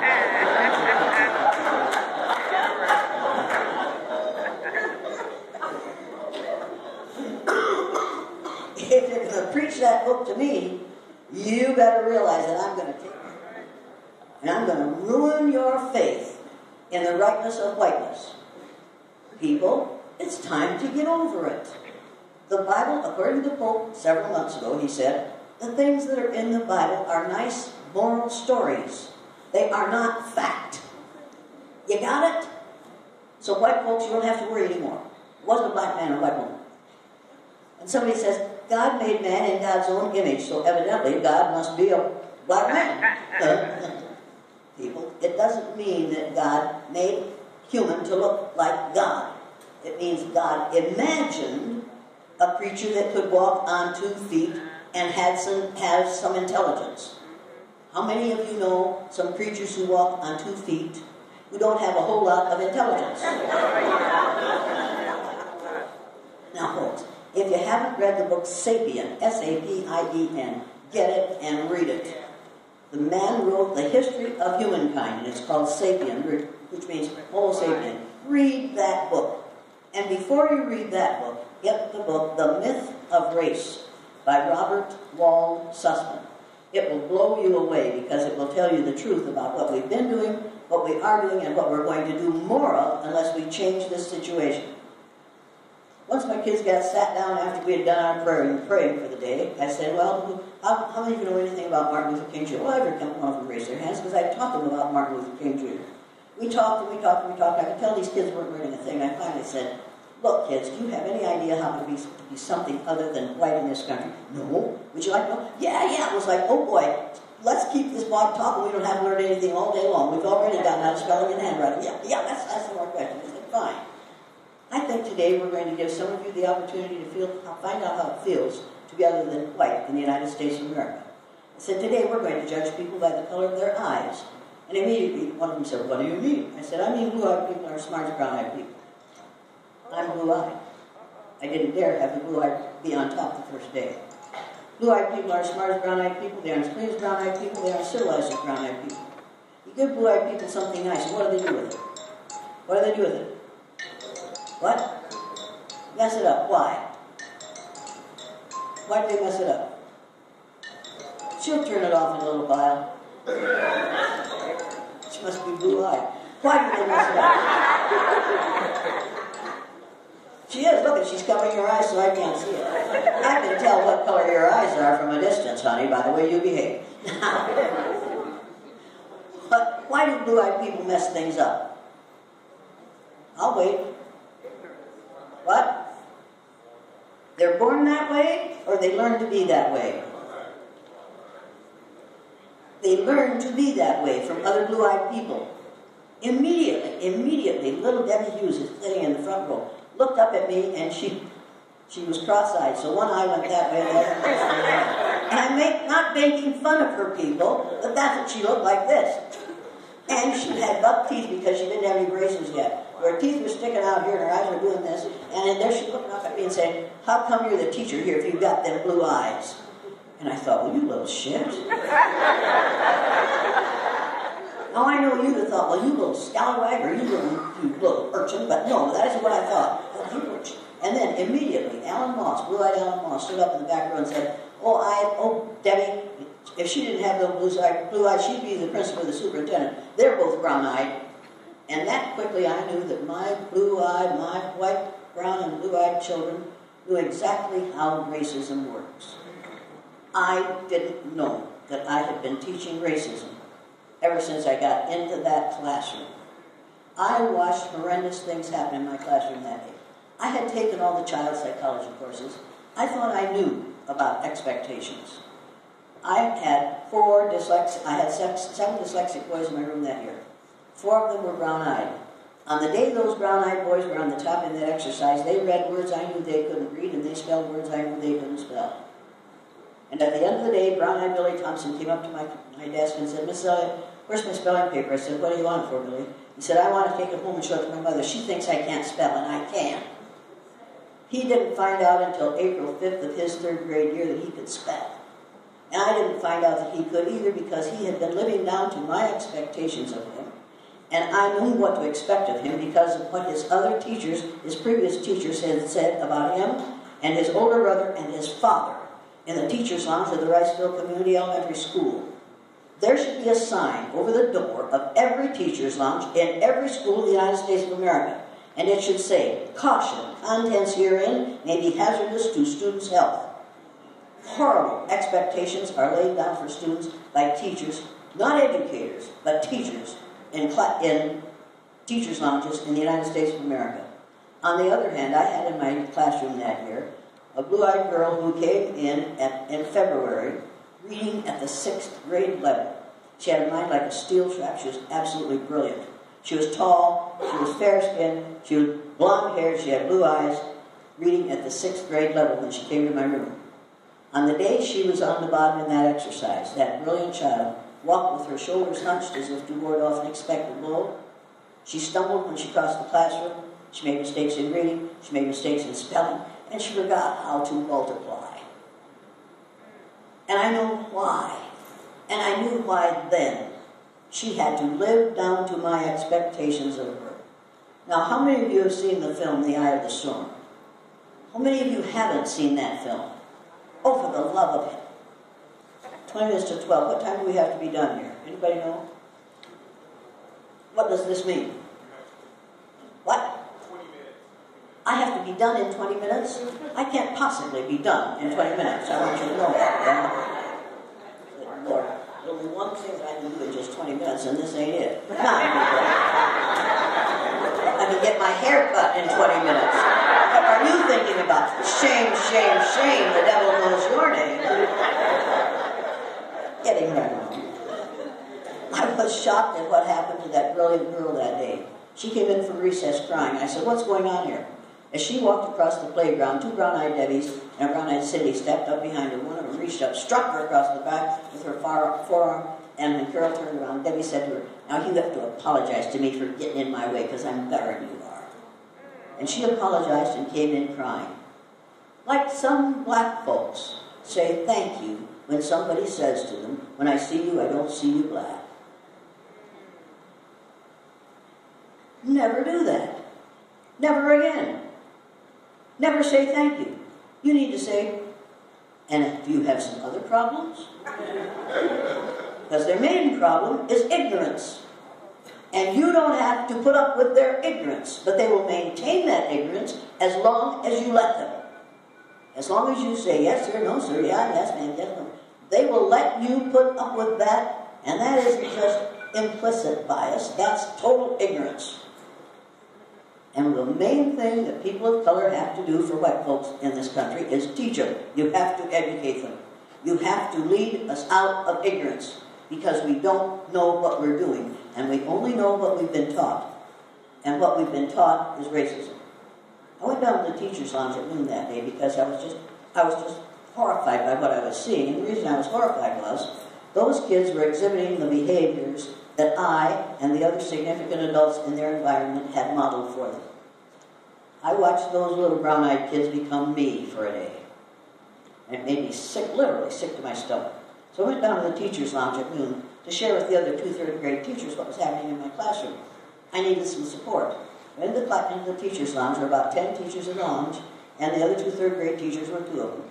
One of those third-grade teachers was about 52, 53 at the time. The other was over 62, had been molding young man's minds in the Ricefield School for over 30 years. I told them what was happening in my classroom the day after Martin Luther King Jr. was killed. The younger of those 2 said, "I don't know how you have time to do all that extra stuff. It's all I can do to teach reading, writing, arithmetic." Well, if you haven't taught reading, writing, or arithmetic yet, you might as well have done the extra stuff. The other one said, and I'll never forget it as long as I live, I can still see her there. Frizzy gray hair, heavy, sitting there like, And she said, on the day after Martin Luther King Jr. was killed, "I don't know why you're doing that. I thought it was about time somebody shot that son of a bitch." Oh. Nobody gasped. Nobody said, "Oh." Every one of those other so-called educated instructors either smiled or laughed and nodded because she had expressed their feelings perfectly, and as the most senior member of the group, she had the most right to do so. I went back to my classroom determined that no student of any age will ever leave my presence with those attitudes unchallenged. If you want to be a racist, you go ahead and be a racist, but you bring it to me, and you will learn very, very shortly that your problem is ignorance. It isn't skin color, it's ignorance about skin color. I will not tolerate it. Elie Wiesel says you must not tolerate the intolerable. If what is happening in this country is intolerable for my black cousins, it is intolerable for me. Insomuch as ye have done it unto one of these, my brethren, so have ye done it unto me, and I will not tolerate it. And you don't have to applaud that, because we should all feel that way about this, people. That isn't something that you should applaud, that is something that you should, by God, expect. We should expect one another to respect one another. And we should expect one another to show that respect instead of this ugly intolerance. And if you think we are living in a post-racial society, you better look at our president. You cannot, in a post-racial society, elect a man who is loudly and proclaims that he's a racist, sexist, ageist, homophobic, ethnocentric hemorrhoid. I don't say a-hole because that's not, everybody needs one of those. But nobody needs a hemorrhoid. This man is a hemorrhoid, and we need to do surgery. How many of you are going to vote in the next election in 2.5 weeks? People, we can change this thing by going to the polls. If they will let you vote, you should vote. And if they won't let you vote, you should riot. You should put a stop to this nonsense, and you can put a stop to this nonsense by going to the polls in vast numbers. People of color, you are going to be running this show within 30 years. Within 30 years, people of color will be running this show. You've got to get ready for running the show. And you need to start now. You need to start practicing now. You need to make this a better place for your children and your grandchildren than it is today. What you do in the present will create the future. We can change the future by what we do today. I was absolutely terrified by what happened in my classroom, so I didn't clean it up when the kids went home. That was on Friday. I didn't tell them I lied to you today. I sent them home. I went to my mother's hotel and I told her what was happening in my classroom. And she said, Jane, you better be careful. You don't want to end up where Aunt Eunice did. I said, where'd Aunt Eunice end up? In a mental institution. What I was describing sounded insane. Because people, when you create a microcosm of society in a small group, and you pick them out on the basis of a physical characteristic over which you have no control, that's what we do in this larger society 24/7. You need to realize that's what's going on. And people say to me, how about that experiment that you did? I said, no, don't call what I did an experiment. Because if what I do, when I separate people according to a physical characteristic over which they have no control, if that's an experiment, then what we have been doing in this society for the last 400 years is an experiment. We ought to put a stop to it. It's illegal and unethical to experiment with people without their knowledge or without their permission. So, if what I do in my classroom is an experiment, then what we're doing in this society is an experiment. And I want to stop now. Because the people who are running it do not know what in the devil they're doing. And we're really in severe problem about that. I went home. I've never had anything ugly happen to my house before, and I didn't have then. It didn't happen to my house. It happened to my children. My children, they're still alive, but where no Elliot is allowed to walk. Because you're all N-word lovers. And I say, thank you very much. Better a lover than a hater. As far as I'm concerned, that's a compliment. The second day of that exercise, the kids came back in on Monday. I reversed the exercise. I said, I lied to you kids on Friday. What do you mean? I said, I found out that I was wrong. I read a couple books. And blue-eyed people aren't inferior, they're superior. Blue-eyed people are smarter than brown-eyed people. They're cleaner than brown-eyed people, they're more civilized than brown-eyed people. And immediately it turned around. Immediately my blue-eyed people became really, really smart. And my brown-eyed people could not do on Monday what they had been able to do excellently on Friday. Because I told them they couldn't succeed, and they didn't succeed. At the end, but one noticeable difference. My blue-eyed people were much less vicious to the brown-eyed people than the brown-eyed people had been to them. In the boys' room on Friday, the boys had talked about what they're going to do with those blue-eyed people. When the blue-eyed people got on top, the blue-eyed people said what they were going to do with the brown-eyed people, because they were on the bottom. The day they were on the top, they were much less vicious to the brown-eyed people than the brown-eyed people had been to them. After we got it all together, we got in a circle to talk about what had happened. And I said to this group, why didn't you blue-eyed people mistreat the brown-eyed people the way they did you? And those kids said, almost in a chorus, because I didn't want to make anybody feel as bad as I felt when I was on the bottom. Now that's the only hope that white folks have. That people of color do not want to do unto us as we have done unto them. White people, you had better pray to your white God with a long gray beard that looks like Charlton Heston playing Moses. That people of color are more forgiving than we have taught them to be. I can't believe that anybody would live the way we force black people in this country to live, and that they would want to make other people feel that way. I can't believe that white people want to make people of other color groups feel the way we force them to feel and the way we force them to learn. If you haven't read, what's his name? Nathan Rothstein's book, The Racial Conditioning of Our Children, get that book. You'll have a hard time getting it because it's out of print. The man was brilliant. You have to read that book. It's probably out in the other room.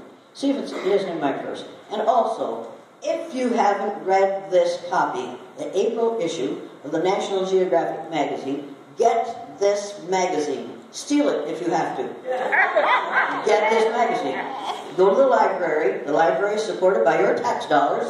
So go and sign this out and never bring it back. And say, Jane Elliot told me I could take this, and then run like hell. Now, you need to see this. See these two children?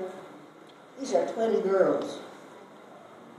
These are twin girls. Their parents' pictures are in here. Also in here is a history of how people got colorless.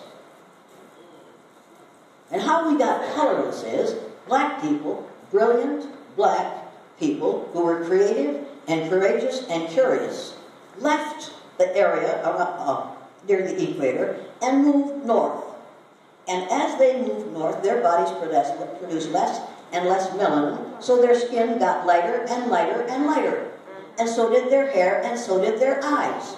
But these people that we have described as being less than, in this country for 400 years, were able to navigate the world without any modern technology. Now you tell me how they could do that. Just tell me how they could do it.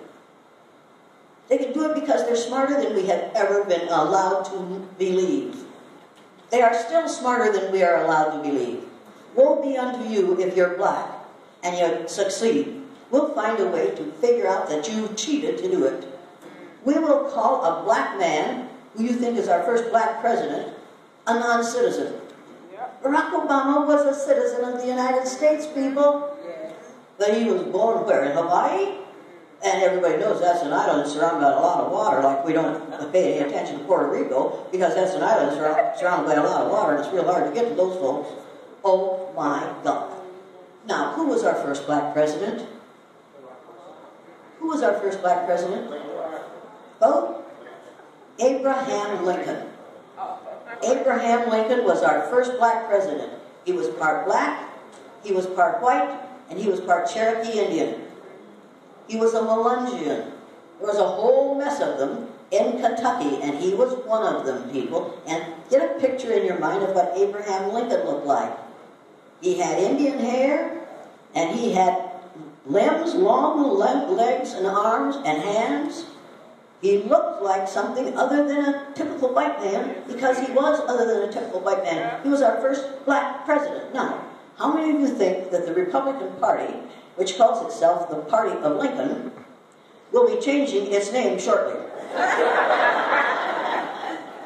When they find out that Abraham Lincoln was a black and white and Native American man, they're going to find another name for the Republican Party. People, those black people, populated every landmass on the face of the earth. And the only reason white people have white skin is because their bodies didn't produce as much melanin, because they weren't as exposed to as much sunlight. Right. White people need lots of sunlight so that their bodies can produce vitamin D as a result of being exposed to lots of sunlight. How many of you knew that? How many of you didn't know that? How many of you think you better teach? Should you have known that? Should you teach that to your children? Do you have children? Well, if you don't have children, go get some and teach them.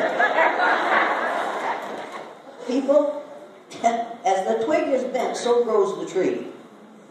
And if you teach black children in such a way that they are forced to believe that they can't succeed, they'll live down to your expectations of them. And then you'll blame it on the color of their skin. And you'll allow some teacher to blame it on the color of their skin. Because we've got a lot of ignorant black and white teachers teaching in this country. It isn't just white people who believe this, and it isn't just white people who teach it. Black teachers teach it too. They've done studies that prove that the teachers who are more upset by the kids who exceed their expectations than they are by the kids who fail, those who live down to their expectations of them. If a black kid succeeds in school, especially if it's a boy, he's in trouble, unless he is an athlete. And let's talk about an athlete. Let's talk about Colin Kaepernick. Colin Kaepernick won't stand and salute the United States flag while they're playing the Star-Spangled Banner. How many of you have ever saluted the Star-Spangled Banner? How many of you salute during the Star-Spangled Banner? How many of you stand during the Star-Spangled Banner? How many of you are aware that the Star-Spangled Banner that we sing, the first verse is what we sing, the second verse is blatantly, overtly racist?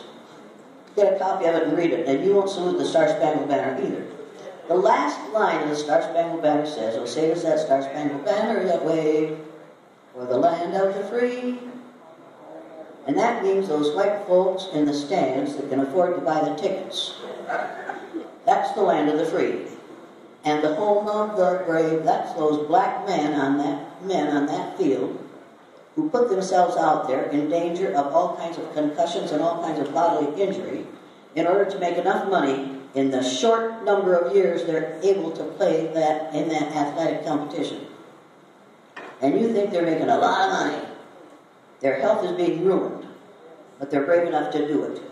We're living in the land of the free, that means me, and the home of the brave, that means every black woman in this room and in this country. I will not forget, probably as long as I live, I had a tall white male and tall black female standing on each side of me several months ago at the University of Indiana. As we were talking about differences, and some ridiculous white woman says, "I think we should stop talking about differences and talk about similarities. Similarities are more important than differences." I thought, "Oh, drop dead fool." But I didn't say that because you're not supposed to say it even if you're thinking it. I said, "Let me show you something about that." So I had this tall white man stand on one side, tall black female stand on the other, and I said, "Now, you folks see any differences?" What was the first thing they said? Height. Every time I do it, it's the first thing they say. So I said, "This tall white man, is your height important to you?" Not really. "Were you born this way?" "Yeah." "Is this an award?" "No." "A physical characteristic over which you have no control?" "Well, yeah." "Does your height give you power?" "Yeah." "Okay, so you have power because of height, a physical characteristic over which you have no control." So I said to the black woman, and she was taller than he was. I said, "Is your height important to you?" She said, "Well, yeah." "Does it give you power?" "No." I said, "Okay." She said, "Because there are some other issues." I said, "We're going to deal with it." So I said, "Do you see any other differences here other than height?" So they all said sex. So I said to this white man, "Is sex important to you?" And then he turned red, so I turned him into a man of color right away. And I said, "Wait, let me put that another way. Is the fact that you're male important to you?" "Yes." "Did you earn it?" "No." "Is it a physical characteristic over which you have no control?" "Yes." "Does being male give you power?" "Yes." Two physical characteristics over which you have no control, because of which he has power. So I asked the black woman the same thing. No, her gender doesn't give her power, but there are some other issues. Okay, so then they dealt with age. Well, that was interesting. So then I said, "Do you see any other differences here?" Now, people, what are these folks trying to do? We're trying not to talk about it, not to mention it. We have been taught that it's a bad thing to see skin color. And if you do see it, to mention it. Pretend it doesn't exist. I have a lot of friends who look like you. Sure, some of my best friends are black. So I said, "How many of you have heard that one?" "I've got a lot of friends who are black." And you say to them, "And you take them to church with you?" "No, you don't, because you're smart enough to keep your mouth shut." See, I'm not that smart. I say, "And do you go to church with them, or do you have them over for bridge?" "Well, you know, they don't want to be with me." And I'm thinking, yeah, you're right. You know. Anyway, so I said to this man, "Is your skin?" Some woman said, somebody said color. And I said, "Thank you very much," because usually they say race. Then I really raise hell about that. Color. I said, "Are you talking about skin color or hair color?" "Skin color." So I said to this tall white man, "Is your skin color important to you?" He said, "I never have to think about it." That's what he said. "I never have to think about it." And I knew he'd say it because that's the way it happens every time I do that with two people. How would you like never to have to think about the color of your skin? How many of you would like that? How many of you think that would be a step forward in this country? if it was all right just to be what you are, would that be remarkable? Is that what we ought to be aiming for? People were all members of the same race, but we come in different colors. There are 2,500 different skin colors on the face of the earth. If you can think up 2,500 different names for races, you've got too much time on your hands. You ought to be doing something else. I couldn't believe it. I said, does your skin color give you power? Yeah, I've got lots of power. I said, is there anything you're afraid of? No. I said, can you go and do and say and be whatever you want to, as long as you stay within the confines of the law? Yes, I don't fear anything. I said, okay. So I said to this black woman, sometimes it takes courage for you to get out of bed in the morning. And she paused me and she said, I'm going to say something I've never said out loud before because I'm ashamed of it. It makes me sick when I remember it. I said, and that would be? She said, I have 2 children. They're both daughters.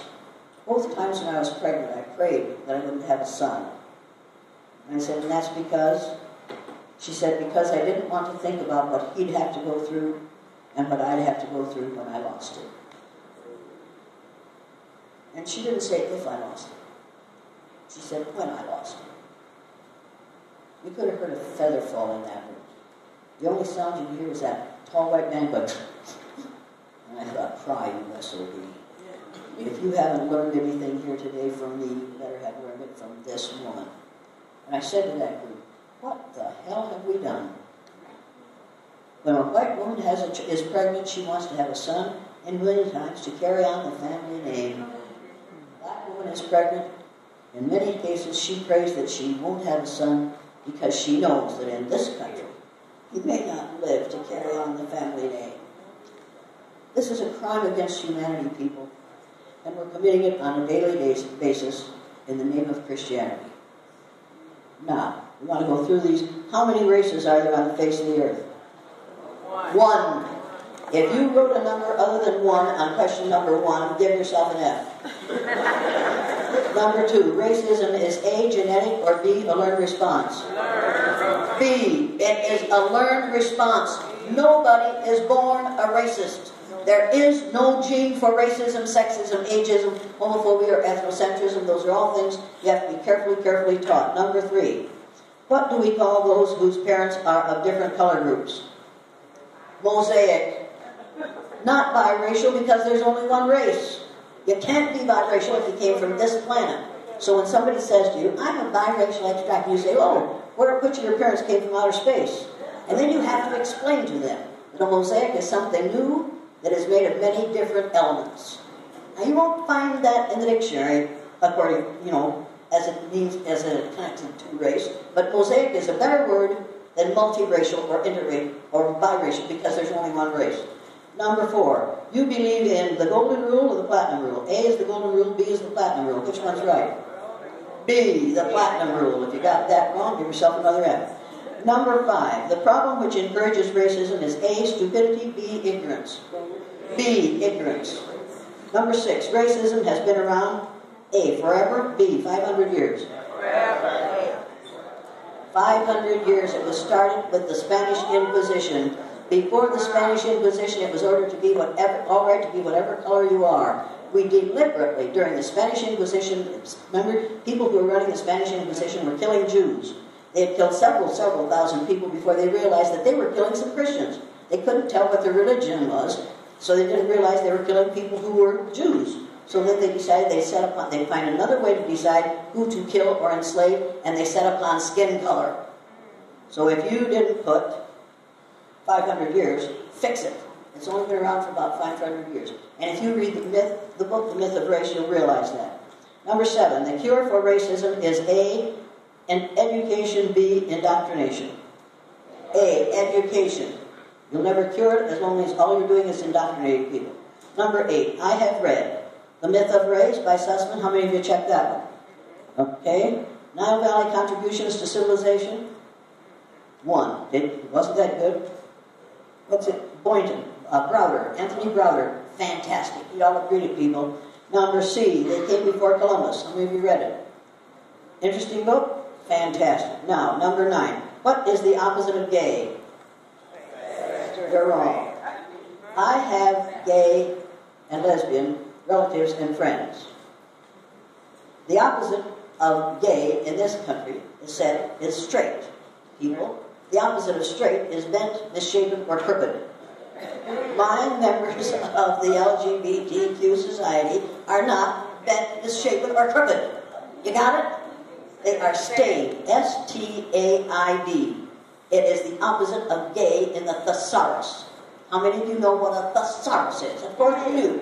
Go to your thesaurus and look up gay, and you'll find staid as one of the opposites. Now, people, it starts with the same first two letters, S-T, the same long A sound spelled A-I, and it has no negative connotation. How many of you think we should start saying people like me are staid instead of straight? Why isn't your hand up? How many of you think it would be a good idea in the future to refer to heterosexuals as staid instead of straight? Why isn't your hand up? Art? In a sweatshirt. See, you're in the wrong suit. You should have on a suit instead of that sweatshirt. People who are not gay are staid. They are not straight. You got it? So, number 9, you probably flunked. Now, add up your scores. How many of you got 9 points right? How many of you didn't? How many of you got 5 right? How many of you got 2 right? 1? People, this is what you came here for today, whether or not you realize it. I'm an educator. When you leave here today, you should know more than when you came in here. Now, how many of you learned something in the last hour and a half? Thank you very much. Then how many of you would vote to give me my check? Thank you, I appreciate it. You have been a really marvelous audience. I would advise you to get the film, The Eye of the Storm. Go to the local library or local college library. Check out the film, The Eye of the Storm. And if you have children or grandchildren or nieces or nephews or neighbors next door, show them that film. Let them see how white people react to one day of being treated the way people of color in this country are treated for a lifetime. And realize how superior black students are to white students in view of the ugly things we do to them all day long. And they keep on keeping on. I don't know how they do it. Thank you very much. You've been excellent.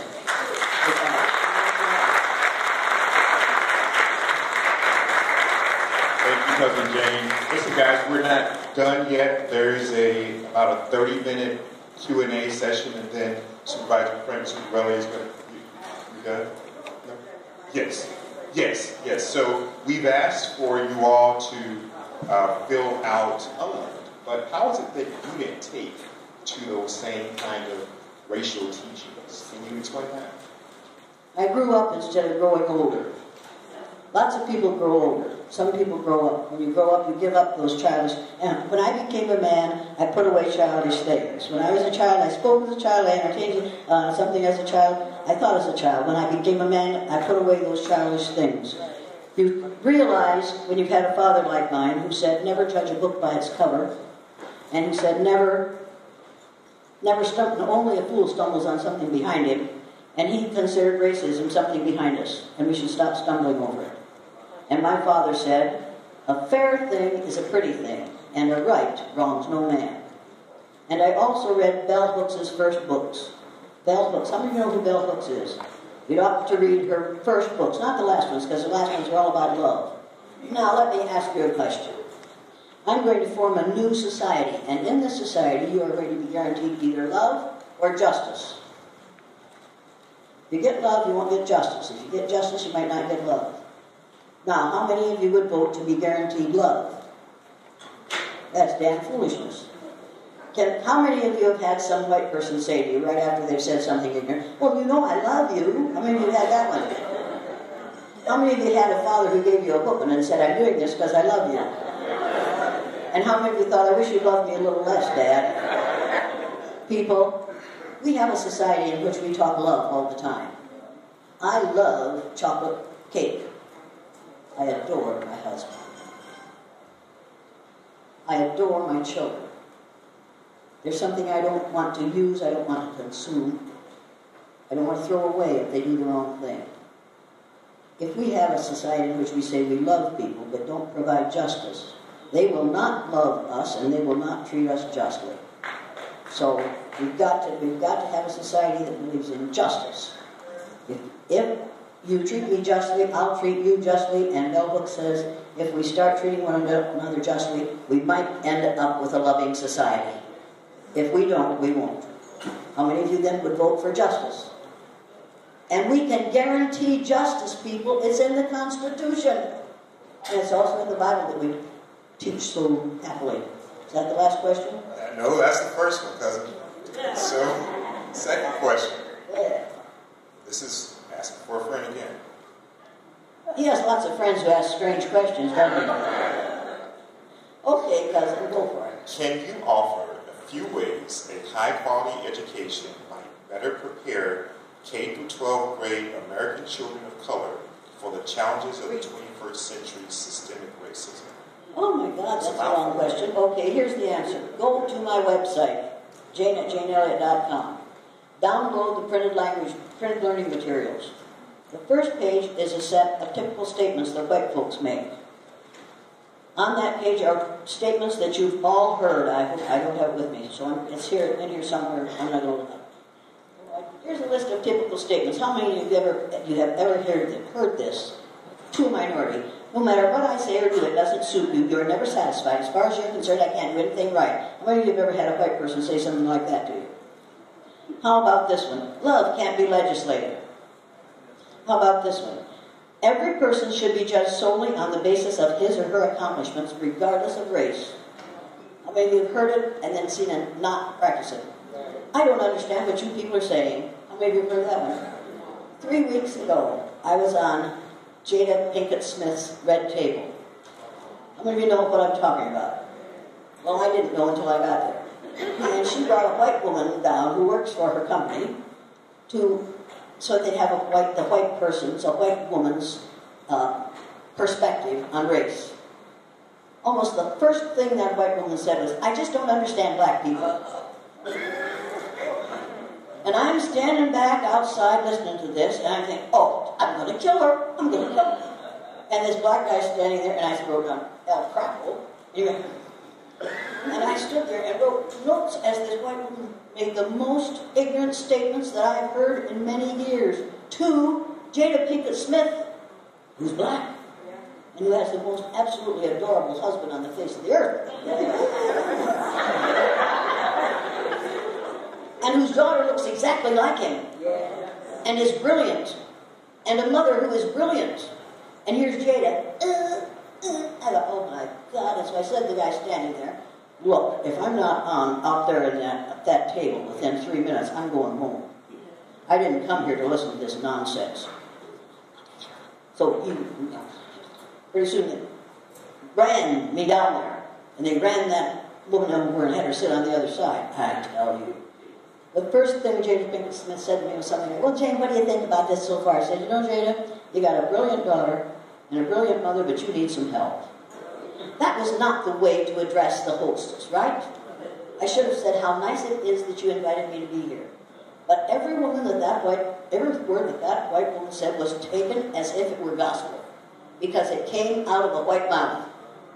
She shouldn't have allowed that. She should have said, wait a minute, if you don't understand blacks, here's a list of books that you can read. You go to my website, people, and you'll find a list of books that you can read. One of them is, and it isn't on that website because I've only read it in the last 3 years, The Myth of Race by Robert Wald Sussman.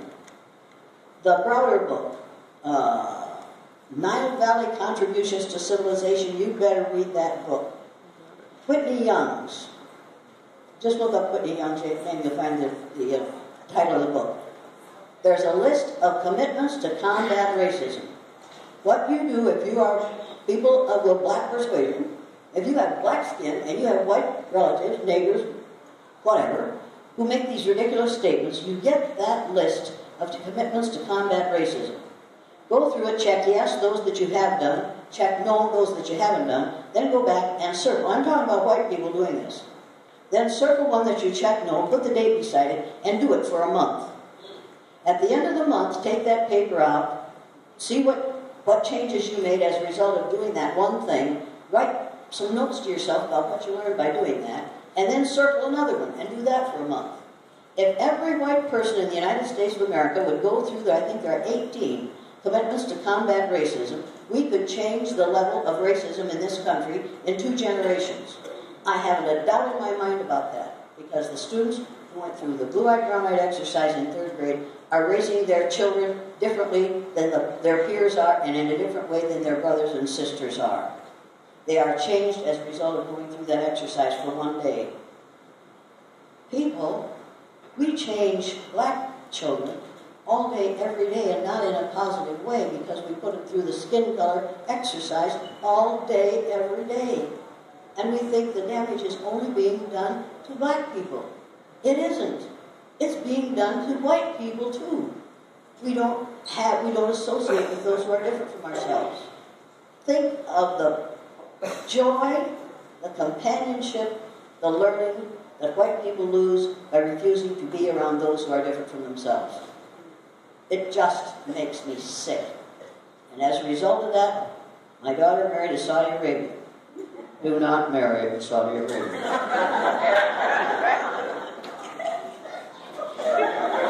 I answer your question? I mean, he's gorgeous, but he doesn't know shit from a good grade of clay. I didn't say that, and you didn't hear it. Frederick Douglass said, I'm going to say this because we're going to get done here. Frederick Douglass said, and incidentally, I'm getting the Frederick Douglass Medal for Freedom. I think it's the first time they've given one. There are 200 people getting a big deal. All right. Frederick Douglass said, if there is no struggle, there is no progress. Refuse to put up with this nonsense. Those who profess to favor freedom and yet deprecate agitation are men who want crops without plowing up the ground. They want rain without thunder and lightning. They want the ocean without the awful roar of its many waters. Where justice is denied, where poverty is enforced, where ignorance prevails, and where any one class is made to feel that society is an organized conspiracy to oppress, rob, and degrade them, neither persons nor property will be safe. You need to remember that, folks. There is no progress without struggle. We've got to get together. White people who care and people of color have got to get together as members of the human race and put a stop to this nonsense. You're all members of my race. You're all my cousins. Behave yourselves. Susan B. Anthony, who did some really ugly things, but she also said, cautious, careful people always casting about to preserve their reputation or social standards never can bring about reform. Those who are really in earnest are willing to be anything or nothing in the world's estimation, and publicly and privately, in season and out, avow their sympathies with despised ideas and their advocates and bear the consequences. I don't care what white people think of me. And I don't care what you think of me. What you think of me is up to you. That's yours to deal with. You are responsible for that. I'm not. But I will not spend my life trying to be loved by white people. That isn't a good thing to aim for, folks. Because we white folks don't really know how to love. Because we will not admit that all we white folks are is faded black folks. And that's what we are. And I appreciate the black in my DNA. And I appreciate you being willing to listen to me. Now, go home. Thank you very much. Don't go home just yet. There's more. Give a man a microphone and hang it up. All right. Well, we'll make this. We have about 4 more questions, right? We have about 4 more questions. Are you willing to listen? Yeah. Go ahead. Go for it. And then after the questions, we're going to have closing remarks from Supervisor Frank and Supervisor. So we invite you to stay for that. Oh, that's good. Don't go home. Don't go home just yet. And If then you tell me these things ahead of time, I wouldn't make those mistakes. Go on.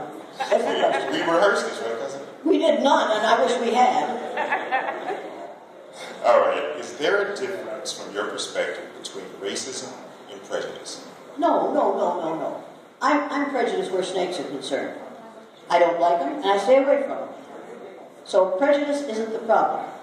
Prejudice based on ignorance about skin color, that's the problem. People should be prejudiced about some things. Quit eating lots of fat. Quit trading with companies that are here to colonize your country. Quit listening to people who tell lies. Quit listening to people with orange hair who are obviously not Homo sapien, but Neanderthal. Be prejudiced in that area. Not for all Neanderthals, but those who tell lies. Did I answer your question? Thank you. Go ahead. Do you still keep in touch with the students who were in your classroom during the filming of The Class Divided? If so, what are they doing? Occupation and how they Oh, I'm afraid nobody would ask. The third year I did the exercise. It was filmed by ABC. The first year was just the kids and me. The second year, this Canadian Broadcasting Corporation sent somebody down to film it. The third year, it was ABC sent in a film crew. And that year, when my principal gave me my class roll at the beginning of the year, he handed me my class roll and said, Miss Elliot, these kids are never going to learn to read. Just pass them on and get them out of here. They'll never amount to anything anyway. I said, what? He said, no teacher's been able to teach these kids to read, and you aren't going to be able to either. Just do what you can with it. And I thought, well, you've got to have a screw loose. So I went to the office, and I looked in the cumulative files. And every one of those kids had high math scores and low reading and spelling scores. So I knew immediately that I was dealing with dyslexic kids. I know how to teach the dyslexic child. I have taken a course in phonics, and I can teach that chair to read it out of mouth. And so can any of you who really want to teach reading. You need to take a course in phonics. It is absolutely wonderful. They came in the first day, they were scared to death because they had heard that I was a witch. And in October, they said, we were talking about Dracula, right? And they said, well, you're one of those, aren't you? I said, what? What do you mean? 2 little white marks on your neck and everybody says you're a witch. I said, people, I had skin tags and I had them removed. That's why I have the white spots on my... And they all just relaxed. All of a sudden they realized I wasn't there to suck their blood. It was the strangest thing. I didn't know why they were so afraid of me. But they thought I was a...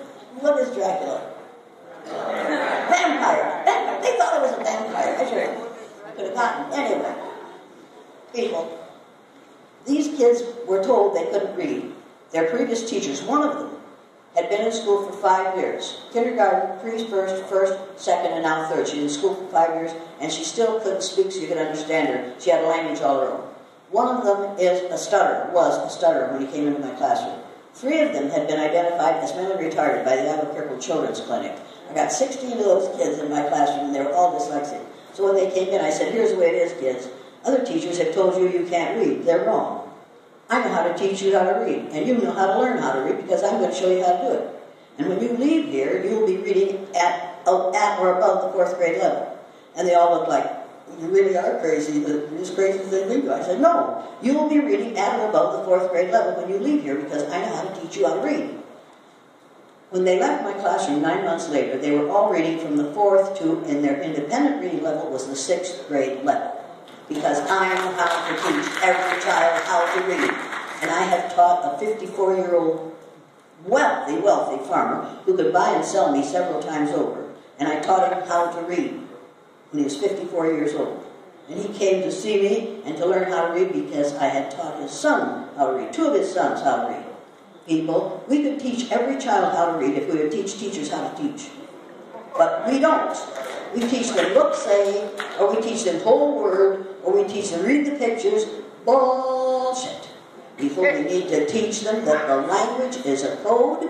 We need to teach them to encode and decode the language. 85% of the words in the English language are phonetically correct. If kids know the rules of phonics, they can read practically anything that's written in English. I'm telling you. These kids weren't supposed to learn to read, and they did. What was the question? Oh, yes. Okay. These kids weren't supposed to learn to read. They were all supposed to drop out. None of them dropped out of school. They all finished high school except one, Russell, who was killed in an alcohol-related accident 2 weeks before graduation. The rest of them, of the 16, of the 15 that are left, at least 6 and now maybe 8 of them have completed 2 or 4 or more years of post-high school education. One has been a lawyer for years. So see, I didn't succeed with all of them. He's just a damn lawyer, but I did the best I could. One of them has been a junior and senior high school principal for years, and 2 years ago, he left being a principal, he left administration, and began his own business, put together a business of his own. They refused to live down to teachers' expectations of them after they left my classroom. And when Rex was in college. He came to my classroom to visit one night after school. He said, Mrs. Elliot, we found out that those other teachers lied about us, lied to us. I said, no. They didn't lie to us. And I didn't tell you they lied to you. They just didn't know what they were doing. He said, that's right, they didn't. If you could teach us to read, they should have been able to. Yes, they should have. The kid who had a language all her own, if you watch the film, she speaks in the film and you have no difficulty understanding her. And the kid who is a stutterer doesn't stutter in the film, nor did he stutter after he left my classroom. Because we say the sounds of the language in isolation for 40 minutes a day, and we read words and we spell words that have those sounds and words that have those sounds in them, and it's absolutely magic, and any teacher who's a failure today should take a course in Orton Gillingham or Orton Slingerland phonics and teach every child in the classroom how to read. These kids call me often. I see them often, and they say, remember what you taught 3 weeks ago? I was walking down the street at Mill Station. This young woman said, Mrs. Elliot, how are you? I said, I'm fine. Who are you? She said, I'm Sheila. I said, well, sure you are. No, she isn't. But sure you are. Oh, yeah, wonderful. She said, and we talked. I listened a lot at that point. And she said, every week I think of something you taught us. She said, you taught us how to live outside the classroom. She said, you taught us life lessons, Mrs. Elliot. And I thought, bully for you. Good for you. But you see, you can't teach if people don't decide to learn. Now, if you decided to learn in here today, you could have learned. If you decided not to learn, then you won't learn. That's not my problem. That's your problem. You deal with it. Did I answer the question? You did. What's the next? We got 2 quick ones. There are quick questions, there are no quick answers. I guess you realize that, don't you? Go ahead. Could you explain again the platinum rule? Oh, the platinum rule. The platinum rule says, do unto others as others would have you do unto them. Treat others the way they want to be treated. Do not do unto others as you would have others do unto you. That is me, that's egocentric, don't do it. Do unto others as others would have you do unto them. I know that we don't all want to be treated alike. If I get on an airplane and I ask you to put my luggage up, will you say, sure, I'll be glad to do that for you? Is that all right with you? Is that all right with me if you offer to? Yes. But if you get on an airplane and I say to you, hey, son, you want me to put that up there for you? Are you going to like it? You don't care? How many of you think he wouldn't like it if I said, hey, son, you let me put that up there for you? Obviously, you can't do it. Why do you think he'd like that? Oh, hell no. We don't treat others the way we want to be treated, people. We need to treat others the way they want to be treated. And in order to find out how they want to be treated, you have to ask them, you have to listen to the answer, and then you have to do as they ask. It's called communication. But you won't communicate with people if you don't even admit, when you've got a tall white man and a tall black woman standing beside you, if you won't even admit that you are willing to say the word color or race first. And you know that's the first one we see. Answer the question? You did, thank you. We got one more. Last one. So, when it comes to the question of race, how many minds do you think you've changed over all these years? How many minds do I think I've changed over 50 years? I haven't changed one mind. I can't change minds. If people decide to change, they will. Some of you decided to change and move into the middle. Some of you didn't. That's what white people do. They don't want to change. I don't know that I have changed any minds. I know I've changed my own. I've changed one, I know. My father used to say to us, don't bring any pickaninnies into this house as grandchildren. I showed him the film that was made in my classroom. The second year I did the exercise, made by the Canadian Broadcasting Corporation. I showed it, they sent me a copy of it, and I set it up in the hotel that my parents and I owned. And we watched that film together, my mother and he and me. And after it was over, this man, this 60-year-old man, stood up in his bib overalls with his blue chambray shirt rolled up to the elbow, took his red handkerchief out of his back pocket, and said, as he blew his nose and wiped his eyes, said, I wish somebody had taught me that when I was 9 years old. Now people say to me, how dare you do that to those little white children for a day? And I say, how dare you do that to little black children for a lifetime? And when people criticize me, I say, my father said, and he's the most honest man I've ever known in my life. He would not tell a lie. My mother never told the truth. But my father never told a lie. when he said, I wish somebody had taught me that when I was 9 years old. Nobody can criticize this exercise and say it doesn't work, because it literally changed the way my father saw his life and his children and his wife and his relatives and his friends and people who were different from himself. So I know I changed one, but that was his choice to change. And if you choose to change, you'll change. But black people have no frickin' choice. You have to go along with this nonsense. You have to pretend to think white. You have to talk white. You have to walk white. You have to dress white. You have to be, in order to be right, you gotta be white. Give it up, people. You might as well start giving it up now. Here's what women of all kinds and black people have to do. Stop playing defense and start playing offense. You have been on defense long enough. You do not have to apologize for being black. And women, you do not have to apologize for being women. You got it? Stop playing defense and go out there and say, you're not going to do this to my kids. And you do it, you say one racist statement to my kids in this school, and I won't burn the school down, but I'll make you wish you had never been born. Because there are enough of us, if white women and people of color get together, and white males who care, we can change this situation if we decide to. But if you decide to just let it wash over you, it'll get better eventually. Or if you decide that, well, Cain and Abel, you know, and God made one of them black and the other one white. So we have the mark of Cain, right? How many of you have heard that nonsense? That is nonsense, people. Stop believing it. The first modern human beings that evolved on this earth were black women. Every person in this room who looks like the first modern human beings who evolved on this earth, please stand. What are you waiting for? You don't have to stand if you're tired. Now, people, you're not a woman. Sit down. Sit down. Besides, you've got a suit on. You don't have your red sweater. People, this is what the first modern human beings look like. They look like you. They didn't look like me. You need to know that, and you need to be proud of that, and you need to be assured of that, and you need to pass it on. And you need to pass the lesson on. The first people that evolved on this earth were black, and that's Native Americans. Blacks came to this continent, and now we call them Indians, but they weren't Indians, they were Native, they were blacks. And in their DNA, there's a memory of those countries in Africa. Thank you very much. Did you learn anything in here today? People, when you leave here, act black. Don't act white, act black. You'll be better off for doing so. Thank you very much. Have I answered all the questions now? Can we again give my cousin and your cousin James Thornton Township? Thank you.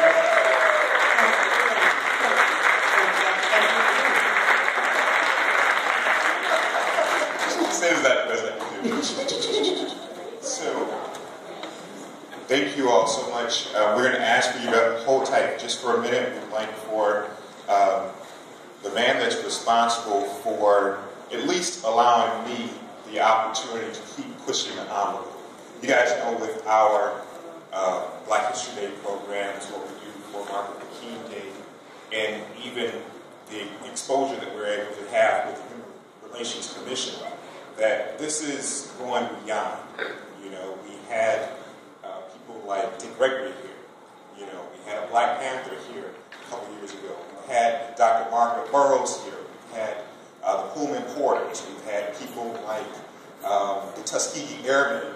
And so Township Supervisor Franklin Zuccarelli has really given me the latitude to continue to push the envelope, to bring people, influential folks like James Elliot, to the township for us to hear from them front and center, getting it straight from their mouths. And so, again, I thank you all for all the support that we've gotten over the last 15 plus years. But the reason that we've been able to do that is because Supervisor Zuccarelli has really put faith and trust in us and in our vision to keep moving the township forward, to be progressive. So I want to bring him up here for him to have a few words to close us out for the day. And again, I thank you again. So without further ado, please put your hands together for Township Supervisor Franklin Zuccarelli.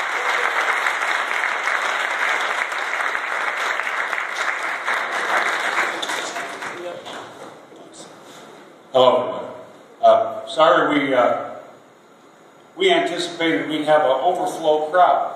I know that we had a larger crowd at the beginning of the event, but there were a lot of people that should have been here that weren't. And Dr. Elliot, we're going to have him back. He's a big deal in our community, but we have a lot of growing to do. We have a lot more to learn about each other. We have so much in common that it boggles our minds, and yet people think we're so different. We're not different. We're not different at all. And for those of you that know me, I've been out here now. I'm just finishing up my 40th year on the college board.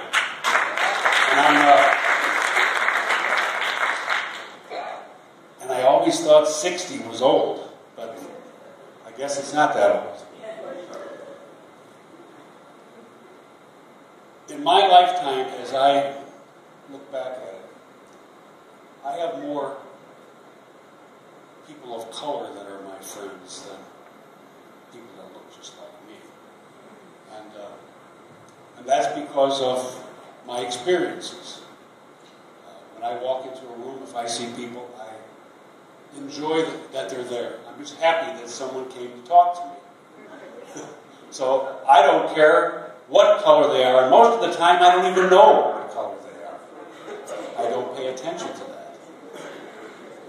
In Thornton Township, we love all the people that live here. We love everybody. And I know we have to learn how to, we have to make sure that we are just first. Justice before love. So we believe that we're just, that we believe in justice, but we're going to have to make sure that we emphasize that more. Many times somebody will come in and there's nothing that we can do for them, and we apologize and give them a hug, say good luck. That doesn't work very well. We have to figure out a way to make this work better, and we're working on that. We can't do that without each and every one of you and so many others that didn't make it here today. We have to do that. We have to get them involved. We have to make them understand that a community that works together, that lives together, and that enjoys life together is the kind of community we are, and the kind of community we're going to be in the future. But we can't do that without your help. Dr. Elliot, it took us probably a couple months to decide whether or not we were going to invite you. Does that usually take that long? We looked at a little video, and I thought it was okay, and then we talked with some of our human relations commissions, and I said, boy, did you hear what she said? I said, yeah, we heard what she said. I said, I think it was probably pretty much on. And we may not want to think that's the way my mother thought, or my father thought, or our neighbors thought, but it probably was. It probably was. So we finally decided in Thornton Township we're open-minded. We have people of all different backgrounds, and honestly, I can pretty much say when I see somebody, I don't think, well, there's a black man coming in here to talk to me, or a black woman. There's a lady coming to talk to me, or there's a man coming to talk to me. I don't pay attention to that. And it's something that it happened to me as soon as I got out of my environment here, where I was going to school. When I went in the military and traveled around the country and met people from all different parts of our nation, and I realized that I had more young African American people that I was friends with than young white or Caucasian people. I don't understand how that happened, except that I was exposed to people from all different parts of our country. And I heard the way people talked to them. And I see the way that they were treated. And that just didn't make me feel good. Didn't make me feel right. And I was able to do a lot of things to change the environment down there, but the environment down south and some of the places that I've been were pretty disappointing to me. I couldn't believe that people would actually treat each other like that. But then I realized that some of those people in charge down there, they didn't think that everybody was people. They thought you were something else. I just don't understand that. I just can't understand it. We've worked real hard out here in Thornton Township to try to bring everybody together. That's the most important thing. Once we're together, once we're working together, when we start to eat together, and we start to live together, we can learn how to respect each other better. But we have to do that. We can't just do that by waving to somebody as we walk past and say, oh yeah, she's a nice lady, but no, I've never sat down and talked to her. We have to start talking to each other. We have to start getting to know each other better. And we have a long way to go. Our country has a long way to go. And, after Barack Obama got elected, I thought, okay, we're moving in the right direction. Things are better. Because I knew Barack personally. He was a great man. We were involved with him when he was a state senator. We were involved with him when he was a U.S. senator. And we got involved with him again when he ran for president of the United States. And we thought, boy, we're moving in the right direction. Things are getting better. And then look what the hell happened to us. I remember the hemorrhoid more than anything else. Can you believe that? So we have a lot to do. And one of the things we have to do is on November 6th, make sure we go out there and vote. And then in 2 years, we have to do it again. We need a better governor, and we definitely need a better president. This guy is an embarrassment. I don't understand how many people here voted for Trump. You're not going to say that you did anything. But I still know people that say, oh yeah, I agree with him. He's a good man. So what could be possibly good about him? Right. I'm with you. We have a lot of progress that we've made, and we have a whole lot more that we've got to make. I'm so happy that those of you that were here today had the opportunity to listen to Dr. Elliot and maybe pick up some things and learn a little bit more than we thought we knew. Because we all thought we knew everything. And yet we're always learning something.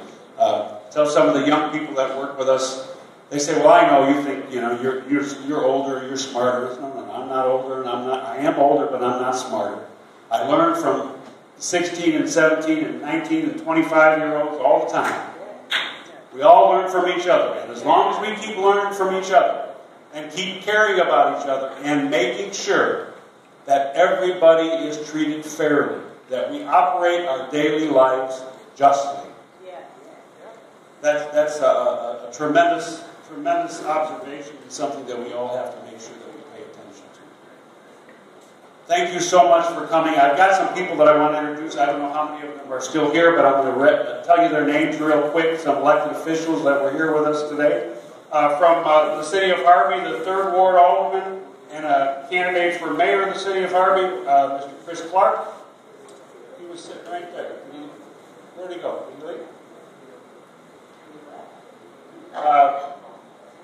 Anthony McCaskill. Is Anthony still here? No, he's I guess they're out there campaigning. They're both running for mayor of Harvey. Robert Fitzgerald, from the Village of Dixmoor, trustee.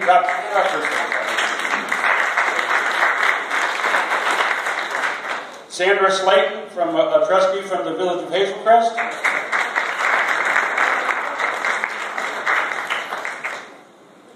Eugene Dumas, a board member from the Rotary of Homewood Rotary Club.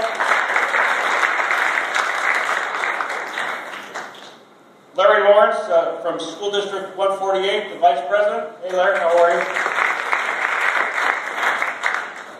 Patrice Burton, Vice President of School District 151, and she said she's not running for anything.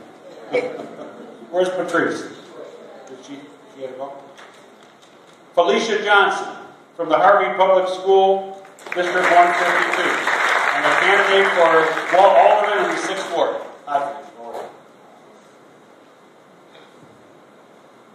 Nina Graham, I know that she had to leave go pick up her granddaughter, and she says she's coming right back, so maybe we'll see her out there in the atrium. Nina Graham, the president of School District 205. Nina? Annette Whittington from School District 205. Did she leave?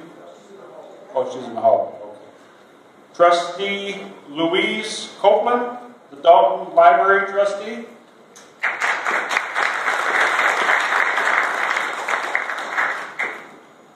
Elizabeth Gonzalez, Dalton Library trustee. She's in the hallway too? Okay. Human Relations Commissioner Oscar Canales from the village of South Holland. Is Oscar here? There he is. Oscar. Thank you. Thank you very much. Paula Counts from the Thornton Township Human Relations Commission, and she lives in Calumet City. She's out in the hallway too. Well, you can come out in the hallway and meet all of us. Ruby Donahue from our Human Relations Commission. Ruby, stand up for this is Ruby Donahue. She's been our Human Relations Commissioner since the beginning. Her and Joyce Washington are the two that have been there on our Human Relations Commission the longest. From the village of Dixmoor, HRC Commissioner Tui Muse. Tui, thank you so much. From the Human Relations Commission representing the city of Calumet City, Miss Mabel Ricker.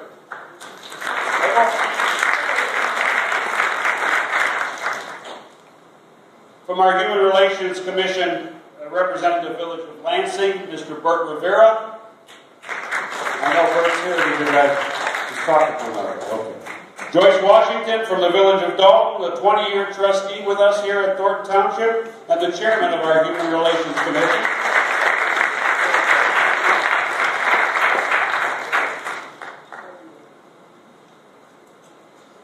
And I have Annette Whittington in here again. How about Joe Whittington from the 2nd Ward of the City of Harvard? All the members I understand we have some refreshments out. Are they going to be right out there? Oh, the cafeteria. So please join us. We can talk a little bit, be a little bit. We learned how to be really honest and open, so we should talk like that when we go outside. And no fighting. Let's get to know each other better. God bless you all. Thank you very much, Dr. Elliot. Thank you so much for coming today. Let's not forget what we've learned here today. Let's be nicer to each other.